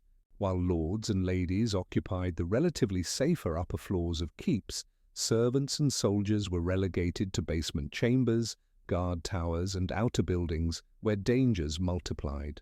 These unfortunate souls faced not only the structural risks of older, poorly maintained sections of the castle, but also the additional hazards of working in the most exposed and dangerous areas. Pest infestations added another layer of misery and danger to castle life. The thick stone walls and numerous hiding places provided perfect habitats for rats, which carried fleas infected with bubonic plague and other diseases. These rodents contaminated food stores, gnawed through wooden supports, and spread disease throughout the castle population. Medieval residents had no effective means of controlling these infestations, leaving them vulnerable to repeated waves of pestilence. The accumulation of human and animal waste within castle walls created a toxic environment that slowly poisoned inhabitants over time. Guard robes emptied into pits or chutes that often overflowed during heavy rains, sending sewage flowing through lower levels of the castle. The resulting contamination of water supplies and living spaces exposed residents to cholera, dysentery, and typhoid fever. Even those who survived the immediate effects of such diseases often suffered long-term health consequences that shortened their lives significantly. Perhaps most tragically, the very features that made castles symbols of power and prestige also made them elaborate death traps for the people they were meant to protect. The massive walls that projected strength could collapse without warning. The defensive mechanisms designed to repel invaders could malfunction and kill defenders. The water systems meant to sustain life during sieges could become conduits for disease and death. In their single-minded focus on military effectiveness, medieval castle builders created structures that were fundamentally hostile to human habitation. Every design decision prioritized defensive capability over safety, comfort, or health. The result was a building type that, while militarily impressive, subjected its inhabitants to a constant array of mortal dangers that claimed lives as surely as any enemy sword or siege engine. The irony of medieval castles is that they succeeded brilliantly at their intended purpose of military defense while simultaneously failing catastrophically at their secondary function of providing safe shelter for human beings. These monuments to medieval engineering prowess stand today as reminders not only of the ingenuity of their builders, but also of the terrible price paid by those who lived and died within their walls. In seeking to create impregnable fortresses, medieval architects inadvertently designed some of history's most elaborate and deadly death traps. Here's part 8 of the 12-part script for why medieval castles were death traps. Even the simplest daily routines within castle walls posed extraordinary dangers to inhabitants. Take the matter of sleeping arrangements, something we consider a basic human comfort. In medieval castles, even rest itself could become a death sentence. The great halls, where many servants and soldiers slept, were death traps disguised as dormitories. These massive spaces, designed to accommodate dozens of people, created a perfect storm of hazardous conditions that could turn a peaceful night's sleep into a nightmare of injury or death. Picture sleeping shoulder to shoulder, with 50 other souls on straw pallets scattered across cold stone floors. The communal sleeping arrangements meant the disease spread like wildfire through the ranks. When one person fell ill with plague, typhoid, or any number of medieval maladies, the entire hall became infected within days. The straw bedding, rarely changed and often crawling with vermin, harbored fleas and lice that carried deadly diseases from person to person. Many inhabitants would go to sleep healthy and wake up with the telltale signs of bubonic plague, or never wake up at all. The primitive heating systems posed their own lethal threats. Great hearths burned constantly to ward off the bitter cold. But these massive fires created invisible killers that claimed lives silently in the night. Carbon monoxide poisoning was rampant but completely misunderstood. Castle dwellers would seal shutters and doors against winter winds, trapping deadly gases inside. Many would simply fail to wake up, their families believing they had died peacefully in their sleep, never knowing that invisible fumes had slowly suffocated them. Even more treacherous were the sleeping arrangements in the upper chambers of castle towers. Noble families and important guests were housed in these supposedly prestigious quarters, but they were essentially death traps suspended high above the ground. The circular stairs leading to these chambers were deliberately designed as defensive features, spiraling clockwise to disadvantage attacking swordsmen. However, this same design made them incredibly dangerous for daily use, especially in darkness. Imagine stumbling down these narrow, uneven stone steps in the middle of the night, perhaps after consuming wine at dinner or when nature called urgently. There were no handrails, no consistent step heights, and certainly no lighting. The steps were often worn smooth by centuries of use, becoming treacherously slippery when wet. A single misstep could send someone tumbling down 20 or 30 stone steps, breaking bones or necks in the process. Many castle inhabitants met their end this way, their bodies discovered crumpled at the bottom of tower stairs come morning. The private chambers themselves harbored hidden dangers that could strike without warning. Heavy wooden beams, constantly expanding and contracting with temperature changes and bearing enormous weight, would occasionally fail catastrophically. These massive oak timbers, some weighing several tons, could crash down without warning, crushing anyone unfortunate enough to be beneath them.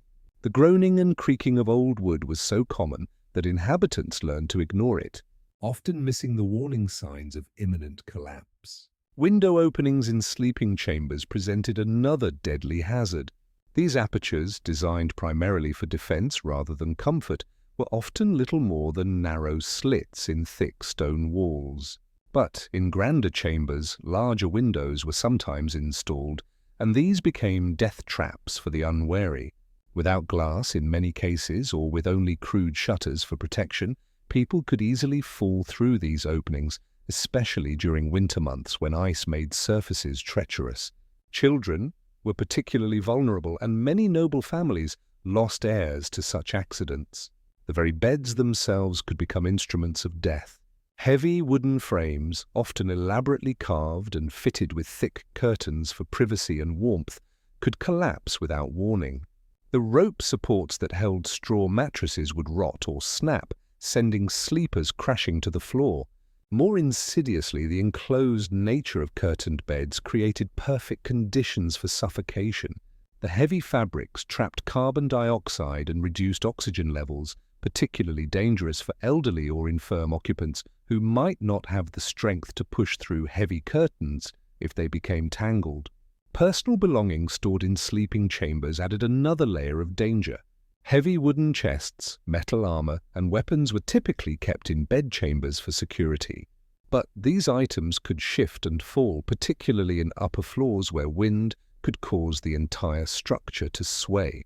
Many castle inhabitants were injured or killed by falling objects during storms or even on calm nights when poorly secured items simply toppled over. The location of sleeping quarters within the castle's defensive structure meant that inhabitants were often the first to suffer when the castle's protective features failed. Rooms built into the outer walls were particularly vulnerable when siege engines breached the defenses. Residents might be sleeping peacefully when a catapult stone crashed through the wall above their heads, bringing down tons of masonry. During sieges, these chambers became obvious targets for enemy fire, turning bedrooms into kill zones. Perhaps most tragically, the very isolation of private sleeping chambers meant that when accidents or medical emergencies occurred during the night, help was often too far away. Someone suffering a heart attack, stroke, or severe injury might die alone in their chamber, their cries for help unheard through thick stone walls. The castle's defensive design, built to keep enemies out, also kept life-saving assistance from reaching those who needed it most urgently. Fire represented the ultimate nightmare for anyone sleeping in a medieval castle. The combination of wooden furnishings, straw bedding, and open flames for heating and lighting created tinderbox conditions. When fires started in sleeping quarters, They spread with terrifying speed through the dry materials. The narrow staircases and corridors that were designed to slow enemy advances became death traps for fleeing inhabitants. Many people died not from the flames themselves, but from smoke inhalation as they tried desperately to escape through the castle's maze-like interior. The communal nature of castle life meant that privacy was rare, but it also meant that dangerous individuals might share sleeping spaces with the innocent. Mentally unstable servants, criminals pressed into service, or simply desperate people driven to violence by harsh conditions could pose threats to their sleeping companions. Without proper supervision or security in these shared spaces, assaults, thefts, and even murders occurred with disturbing frequency. Water damage from the castle's primitive plumbing and drainage systems frequently affected sleeping areas, creating dangerous conditions that could persist for months. Leaking roofs and walls would saturate wooden floors and support beams, causing them to rot and weaken. Many inhabitants fell through floors that appeared solid but had been undermined by persistent moisture. The dampness also promoted the growth of deadly molds and fungi that poisoned the air and caused respiratory illnesses that could prove fatal over time. Even the act of dressing and undressing in these chambers carried risks. The combination of poor lighting, uneven floors, and heavy medieval clothing created numerous opportunities for accidents. People would trip over their own robes, catch clothing on protruding stones or wooden splinters, or lose their balance while putting on heavy boots or armor. These seemingly minor mishaps could result in serious injuries, particularly when they occurred near open windows or steep stairs. The psychological toll of sleeping in such dangerous conditions cannot be understated. The constant awareness of potential threats created chronic stress and sleep deprivation among castle inhabitants. This exhaustion led to poor judgment and increased accident rates during the day, creating a vicious cycle where the dangers of nighttime affected daytime safety as well. Many people developed severe anxiety about sleeping, leading to insomnia that further compromised their health and decision-making abilities. For servants and lower-ranking inhabitants, sleeping arrangements were even more precarious. They might be assigned spaces in the most dangerous parts of the castle, such as near the kitchens where fire risk was highest, or in partially ruined sections where structural integrity was questionable. These individuals had no choice but to accept whatever accommodations were provided, regardless of the obvious dangers they presented. The seasonal nature of medieval life meant that sleeping conditions varied dramatically throughout the year, with each season bringing its own particular set of deadly hazards. Winter brought the risks of freezing, carbon monoxide poisoning from poorly ventilated heating, and ice-related accidents. Spring flooding could undermine foundations and create unstable sleeping areas. Summer heat could make upper chambers uninhabitable, forcing people into lower areas where other dangers lurked. Autumn storms could damage roofs and walls, sending debris crashing into sleeping quarters without warning. In the end, the simple human need for rest and sleep became yet another battlefield in the daily struggle for survival within medieval castle walls.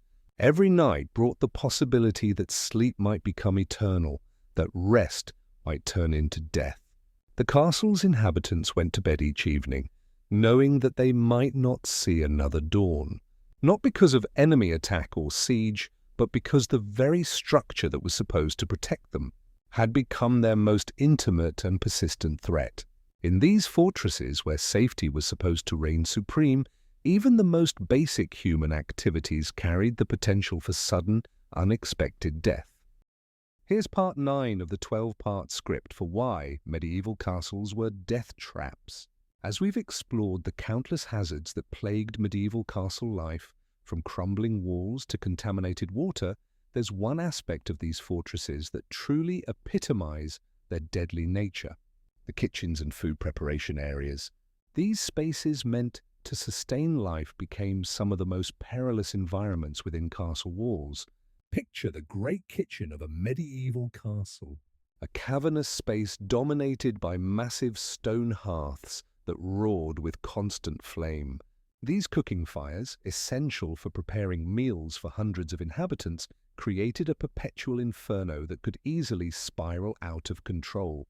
The kitchen walls, blackened with decades of soot and grease, were essentially giant tinderboxes, waiting for a single spark to ignite them.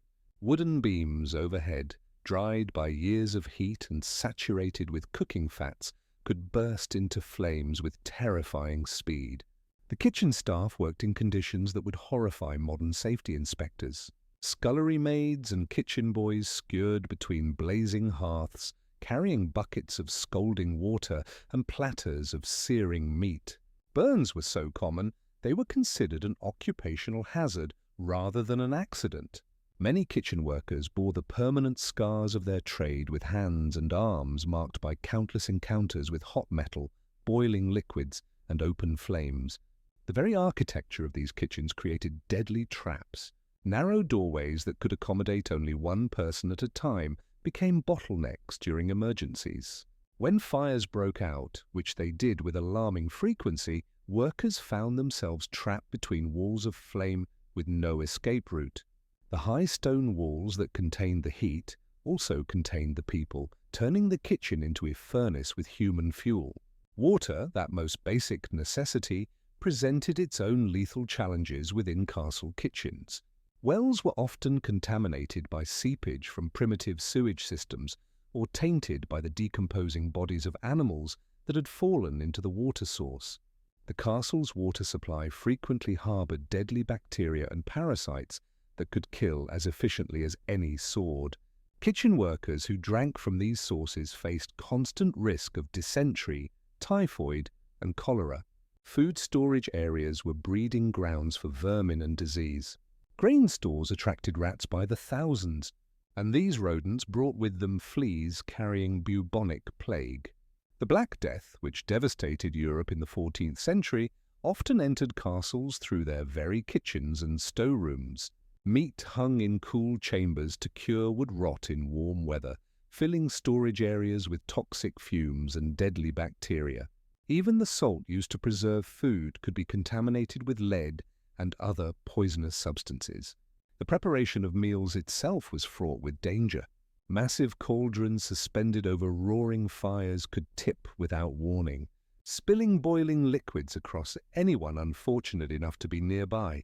Kitchen knives kept razor sharp for cutting through tough meat, and bone caused frequent accidents in the dim, smoke-filled environment.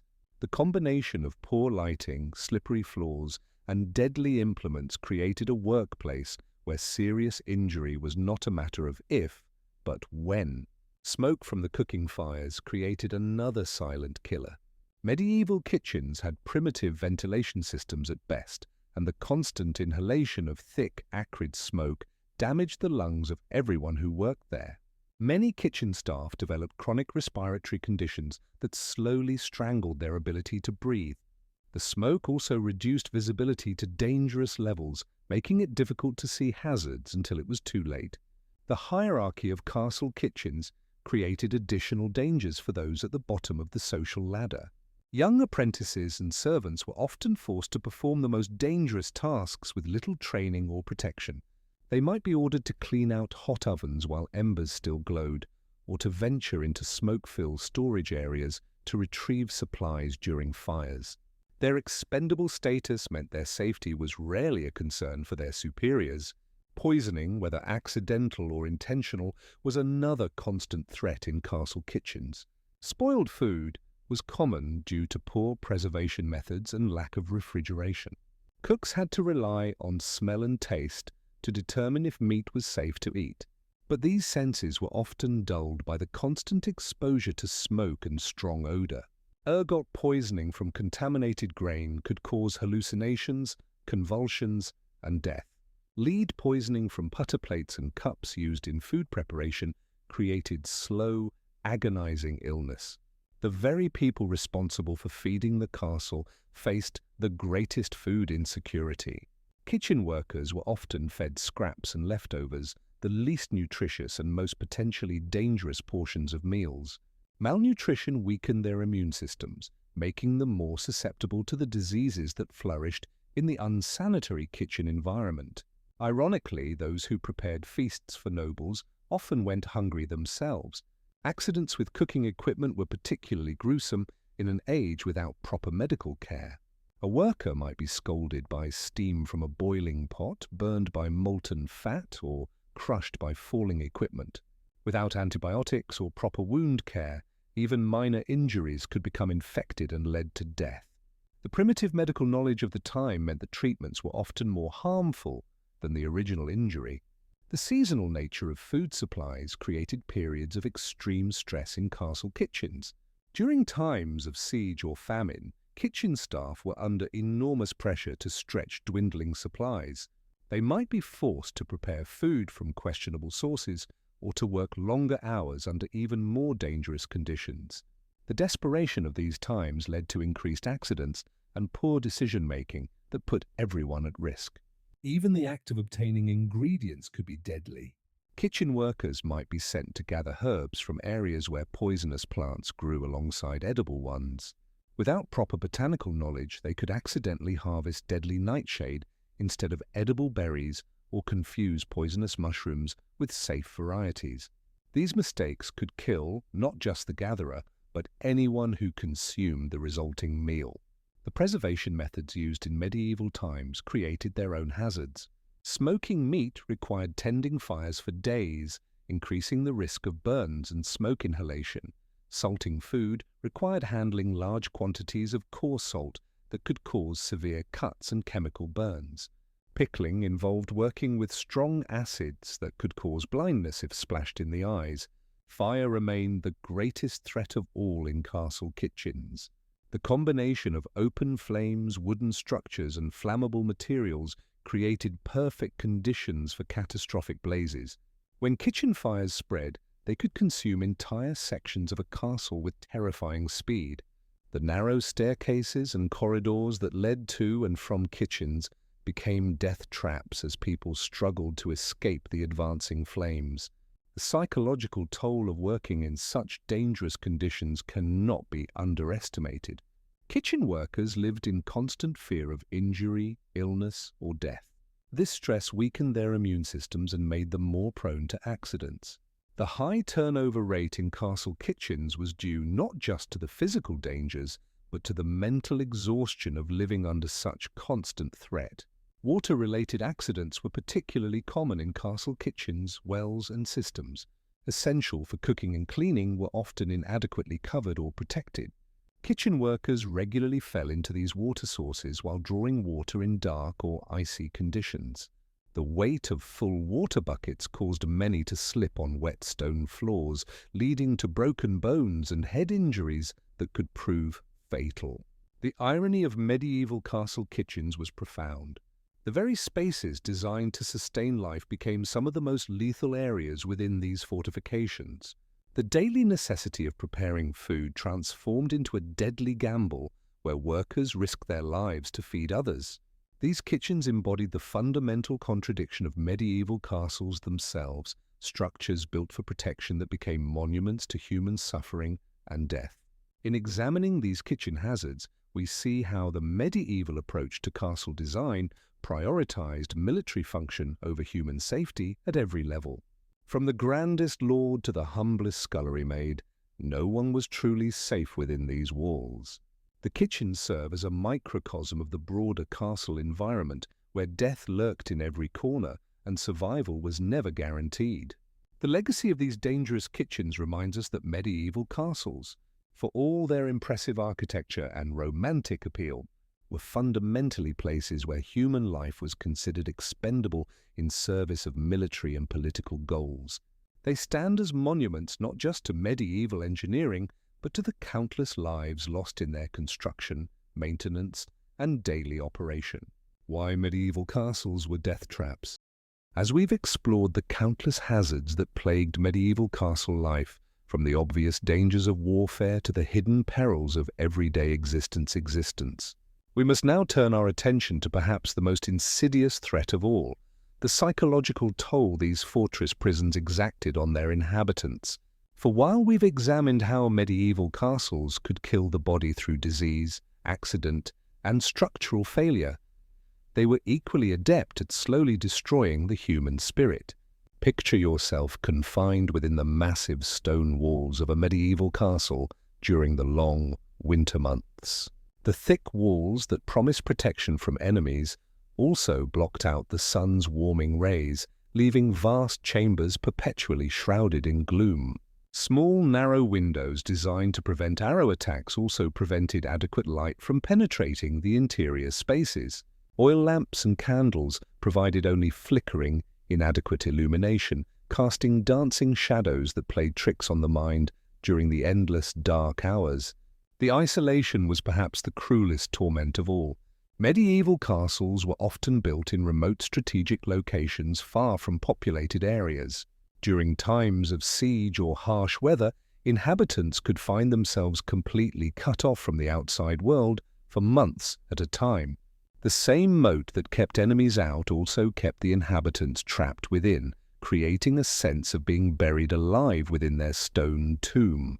Consider the plight of Lady Eleanor d'Montfort, whose husband's castle in the Welsh borderlands was besieged during the winter of 1282. Her personal letters, discovered centuries later, reveal the gradual deterioration of her mental state as the siege dragged on for 4 months. Initially defiant and hopeful, her correspondence grew increasingly desperate and disjointed as the weeks passed. She wrote of hearing voices in the walls, of shadows moving in her peripheral vision, and of an overwhelming urge to throw herself from the castle's highest tower just to escape the suffocating confinement. The constant fear was another psychological poison that infected castle life. Even during peacetime, the very design of these fortresses served as a daily reminder of the violence that could erupt at any moment. Murder holes gaped overhead like hungry mouths. Arrow slits watched like sinister eyes. The portcullis hung like an executioner's blade, ready to crash down and trap inhabitants within or without. Living surrounded by such reminders of death and warfare took a profound toll on the human psyche. Children born and raised within castle walls often developed what medieval chroniclers described as fortress madness, a condition characterized by extreme anxiety when venturing beyond the castle walls, violent nightmares, and an obsessive fear of open spaces. These young souls, who should have been playing in meadows and exploring forests, instead grew up in a world of stone corridors and defensive positions, their natural development stunted by the oppressive environment. The air itself within these stone monuments became a psychological weapon. Poor ventilation meant that the atmosphere grew thick and stifling, particularly in the great halls where large numbers of people gathered. The smell of unwashed bodies, spoiled food, animal waste, and general decay created a perpetual miasma that clouded the mind and depressed the spirits. Many inhabitants reported feeling constantly drowsy and confused, unable to think clearly in the fated atmosphere. Sleep. That most basic human need became a torment rather than a relief within castle walls. The stone chambers amplified every sound. Footsteps echoing through corridors, wind howling through arrow slits, the groaning and settling of massive stone blocks. What should have been restful slumber was instead broken by a constant symphony of unsettling noises that kept inhabitants in a state of perpetual nervous exhaustion. The social dynamics within these confined spaces created additional psychological pressures. Nobles, servants, soldiers, and craftsmen were all forced to live in extremely close proximity, yet rigid social hierarchies prevented natural human interaction. Servants could be executed for speaking too freely to their betters. Knights could lose their positions for showing weakness or emotion. The constant need to maintain proper social facades while living cheek by jowl with dozens or hundreds of other people created enormous psychological stress. Women in particular suffered under the psychological burden of castle life. Often married off to secure political alliances, they found themselves imprisoned in cold stone towers, far from family and friends, surrounded by strangers who viewed them primarily as valuable assets rather than human beings. The Countess of Pembroke, whose diary survived from the early 14th century, wrote movingly of her despair at being trapped in what she called her stone coffin, watching the seasons change through her narrow window while feeling her youth and vitality slowly drain away. The religious atmosphere within many castles added another layer of psychological oppression. Castle chapels, with their grim depictions of hell and damnation, served as constant reminders of mortality and divine judgment. The frequent religious services, while intended to provide comfort, often focused on themes of suffering, sacrifice, and the brevity of earthly life. For inhabitants already struggling with the psychological burdens of castle life, these religious messages could deepen feelings of despair and hopelessness. Perhaps most disturbing were the reports of what medieval chroniclers called stone sickness, a gradual deterioration of mental faculties that seemed to affect long-term castle inhabitants. Symptoms included memory loss, difficulty concentrating, sudden violent outbursts, and a peculiar condition where sufferers claimed they could hear the stones themselves whispering.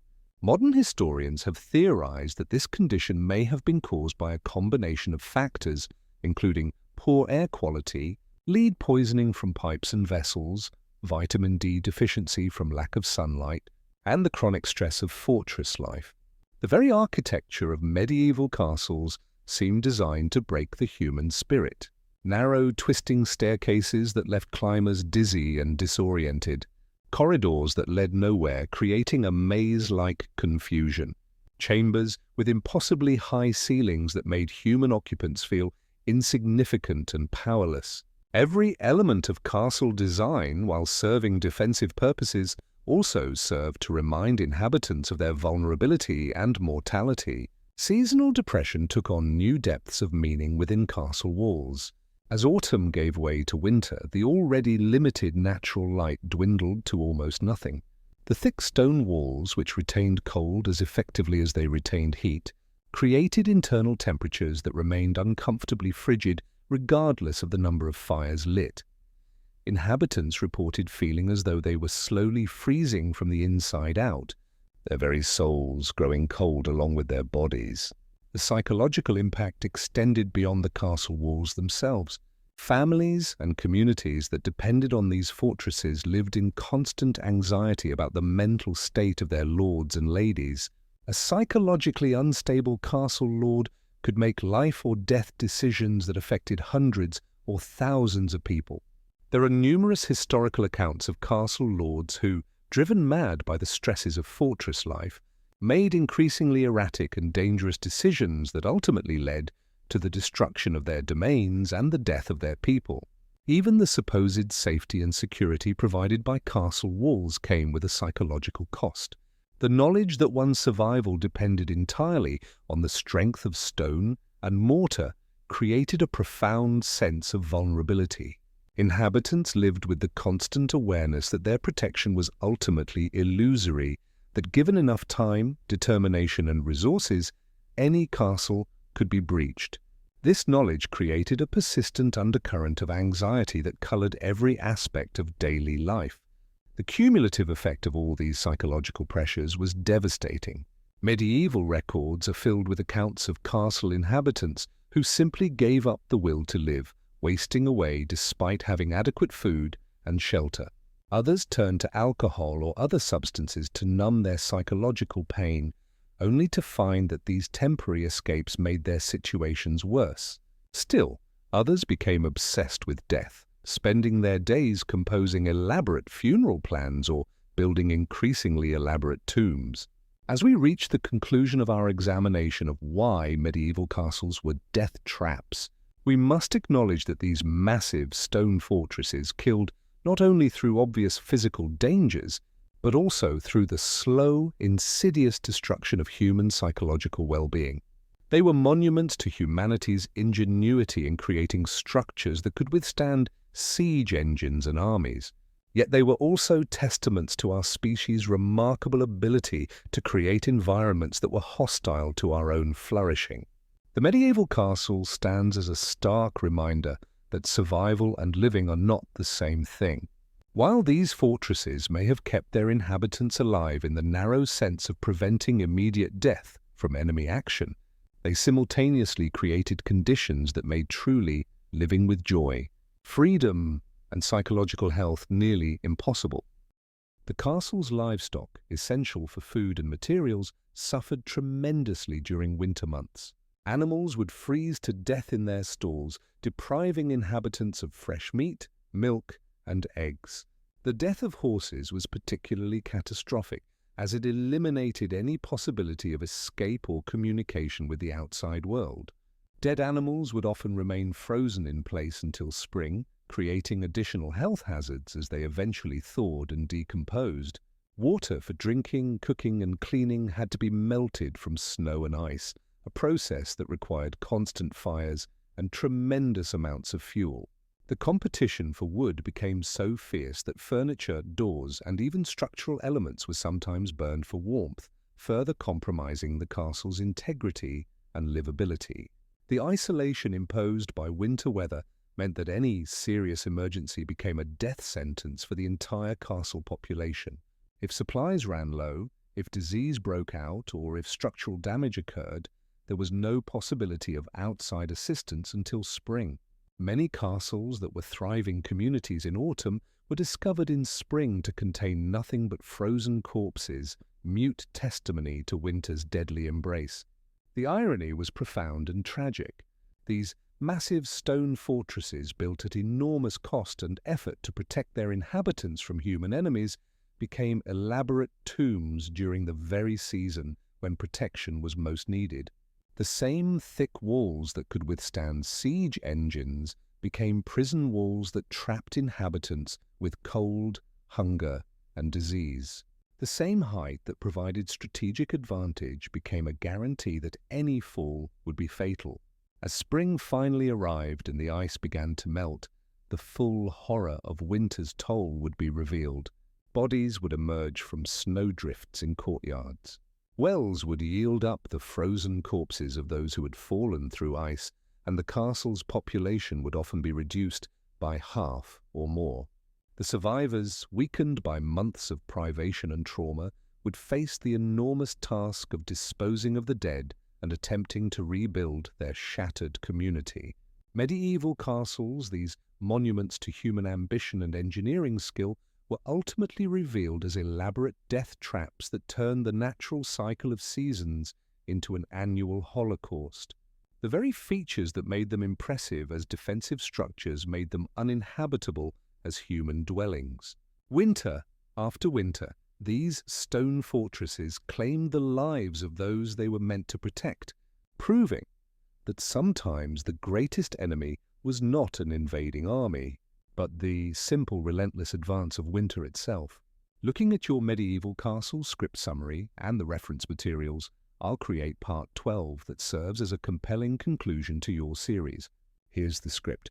Oh, yet perhaps the most chilling aspect of these medieval fortresses wasn't the immediate dangers they posed, but how they fundamentally warped the human psyche of those trapped within their walls. Castle life created a peculiar form of madness that historians have only recently begun to understand, a slow, creeping insanity born from the intersection of isolation, paranoia, and absolute power. Consider the psychological profile of a typical castle lord. Here was a man who lived in constant fear of assassination, revolt, or siege. Every meal could be his last, poisoned by a disgruntled cook. Every servant might be a spy for his enemies. The very walls that protected him also imprisoned him in a world of perpetual suspicion. Sleep became elusive when every shadow might conceal a dagger. Every footstep in the corridor could herald his doom. The isolation was perhaps worse than the fear. Castle lords often went months without seeing anyone outside their immediate household. They were cut off from the rhythms of normal life, from the simple pleasures of walking freely through a village or having an unguarded conversation with a stranger. This isolation bred a particular kind of narcissism and detachment from reality. Many lords began to see themselves as gods among mortals, their judgment infallible, their desires paramount. We see evidence of this psychological deterioration in the increasingly bizarre behaviors documented in castle records. Lords who demanded their food be tested by multiple tasters before each bite, nobles who slept in different rooms each night, following no pattern that enemies could predict, castle rulers who became convinced that birds were spying on them, ordering the systematic slaughter of every raven and crow within miles of their fortress. The servants and guards fared no better psychologically, living under constant surveillance, knowing that any mistake could result in brutal punishment or death. They developed what we might now recognize as severe anxiety disorders. Many castle servants reported chronic insomnia, unable to sleep for fear of making a noise that might disturb their lord. Others became obsessively focused on minute details of their duties, checking and rechecking their work dozens of times. The children born in these environments suffered perhaps the most tragic psychological damage. Growing up, surrounded by violence, paranoia, and death, created adults who were fundamentally unable to trust or form healthy relationships. Many noble children were raised primarily by wet nurses and tutors, seeing their parents only during formal occasions. They learned early that affection was weakness, that trust was dangerous, and that power was the only thing that mattered. Castle chroniclers recorded disturbing accounts of noble children who tortured animals for entertainment, who showed no emotion when witnessing executions, who spoke casually of murder and betrayal, as if discussing the weather. These weren't inherently evil children. They were products of an environment so toxic that it poisoned their developing minds. The seasonal patterns of castle life only amplified these psychological pressures. Winter months were particularly brutal, with everyone trapped together in close quarters for months at a time. The combination of limited daylight, poor nutrition, and cabin fever created explosive tensions. Castle records show that incidents of violence, both among servants and nobles, spiked dramatically during the winter months. Spring brought its own psychological challenges. After months of confinement, the sudden expansion of possibilities, travel, warfare, hunting, often triggered manic episodes in castle inhabitants. Lords would embark on reckless military campaigns or grandiose building projects driven by a desperate need to assert control over a world that felt increasingly chaotic. The religious atmosphere of medieval castles added another layer of psychological torment. Chapel services were mandatory, often multiple times per day. The constant emphasis on sin, damnation, and divine judgment created a pervasive atmosphere of guilt and fear. Many castle inhabitants developed what we would now recognize as religious obsessive-compulsive disorder, performing elaborate rituals to ward off divine punishment. Castle confessors held enormous psychological power over inhabitants. These priests knew everyone's secrets, fears, and guilty thoughts. They could absolve or condemn with a word, and many used this power to manipulate castle politics. The knowledge that your deepest thoughts were being reported to both God and potentially your enemies created an additional layer of psychological stress. The economic pressures of maintaining a castle also took a severe psychological toll. Lords lived in constant fear of bankruptcy, knowing that financial ruin could mean the loss of everything: power, status, family, life itself. The enormous costs of maintaining walls, feeding armies, and projecting power meant that even wealthy nobles lived on the edge of financial disaster. This economic anxiety manifested in increasingly desperate behaviors. Lords would mortgage their children's futures, sell family heirlooms, or embark on risky ventures in pursuit of quick wealth. The psychological stress of these financial pressures often led to poor decision-making, creating a downward spiral of debt and desperation. The gender dynamics within castles created additional psychological trauma, particularly for women. Noble women lived under constant surveillance, their value measured primarily by their ability to produce male heirs. The knowledge that failure to bear sons could result in divorce, exile, or worse, created chronic anxiety that affected every aspect of their lives. Many noble women developed what castle physicians described as melancholy, what we would now recognize as severe depression. Trapped in loveless marriages, separated from their families, unable to make meaningful choices about their own lives, these women often retreated into fantasy worlds or religious obsession as coping mechanisms. The servants who witnessed these psychological breakdowns often suffered secondary trauma. They watched their lords and ladies descend into madness, knowing that any attempt to help or intervene could be interpreted as insolence or treason. This created a culture of willful blindness where obvious mental illness was ignored until it manifested in violence. The accumulated psychological damage within castle walls created a toxic environment that poisoned everyone it touched. Servants who managed to escape castle life often struggled to adapt to normal society. They remained hypervigilant, unable to relax, expecting violence or betrayal at any moment. Many former castle inhabitants never learned to form healthy relationships or trust others. The children of castle servants faced their own unique psychological challenges. They grew up witnessing extreme inequality, seeing how the accident of birth determined whether someone lived in luxury or squalor. This often created either deep resentment and revolutionary tendencies, or conversely, an acceptance of inequality so complete that they never questioned their own subjugation. Perhaps most tragically, the psychological damage inflicted by castle life was passed down through generations. Noble families developed patterns of dysfunction that persisted for centuries, cycles of violence, paranoia, and emotional detachment that shaped entire bloodlines. The very structures designed to preserve family power often destroyed the families themselves. The training of young knights within castle walls created its own form of psychological damage.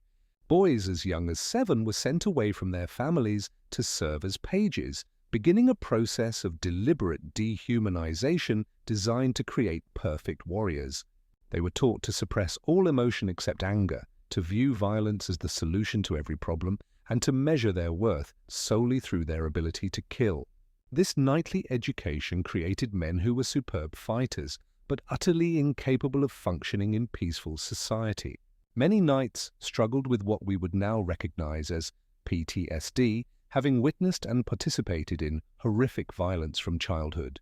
The romantic image of chivalrous knights masks the reality that these were often deeply damaged individuals psychologically scarred by their training and experiences. The constant presence of death within castle walls created a peculiar form of desensitization that affected everyone. Public executions were entertainment, torture was routine, and casual violence was so common that inhabitants became numb to suffering. This emotional deadening was both a survival mechanism and a tragedy, creating people who had lost touch with their basic humanity. Castle inhabitants developed elaborate superstitions and rituals as psychological coping mechanisms. They wore amulets to ward off poison, performed complex ceremonies before eating, and created intricate systems of signs and portents to try to predict and control their dangerous environment. These behaviors provided the illusion of control in a world where death could strike at any moment. The architectural features of castles themselves contributed to psychological deterioration. The narrow windows, thick walls, and maze-like corridors created a sense of entrapment that affected inhabitants' mental state. Many castle dwellers reported feeling increasingly claustrophobic over time, developing an almost pathological need to escape their stone prisons. The echo chambers created by stone walls and vaulted ceilings amplified every sound, making privacy impossible and creating constant acoustic stress. Inhabitants learned to whisper or developed elaborate systems of silent communication. But the psychological pressure of never being able to speak freely took its toll. As we reach the end of our journey through these medieval death traps, we must confront an uncomfortable truth. The castles that dominated the medieval landscape were not just physically dangerous. They were engines of psychological destruction that damaged everyone who lived within their walls. They created cycles of violence, paranoia, and dysfunction that rippled outward through society, shaping the medieval world's fundamental character. The legacy of these stone fortresses extends far beyond their military function. They represent humanity's capacity to create environments so toxic that they poison the very people they were designed to protect. In our modern world, as we build new forms of isolation and control, perhaps we should remember the lessons of these medieval death traps. that walls built to keep danger out often trap something far worse within. The next time you visit a medieval castle, admire its engineering and imagine its history. But remember too the human cost of these magnificent monuments to power and paranoia. Behind every stone lies a story of suffering.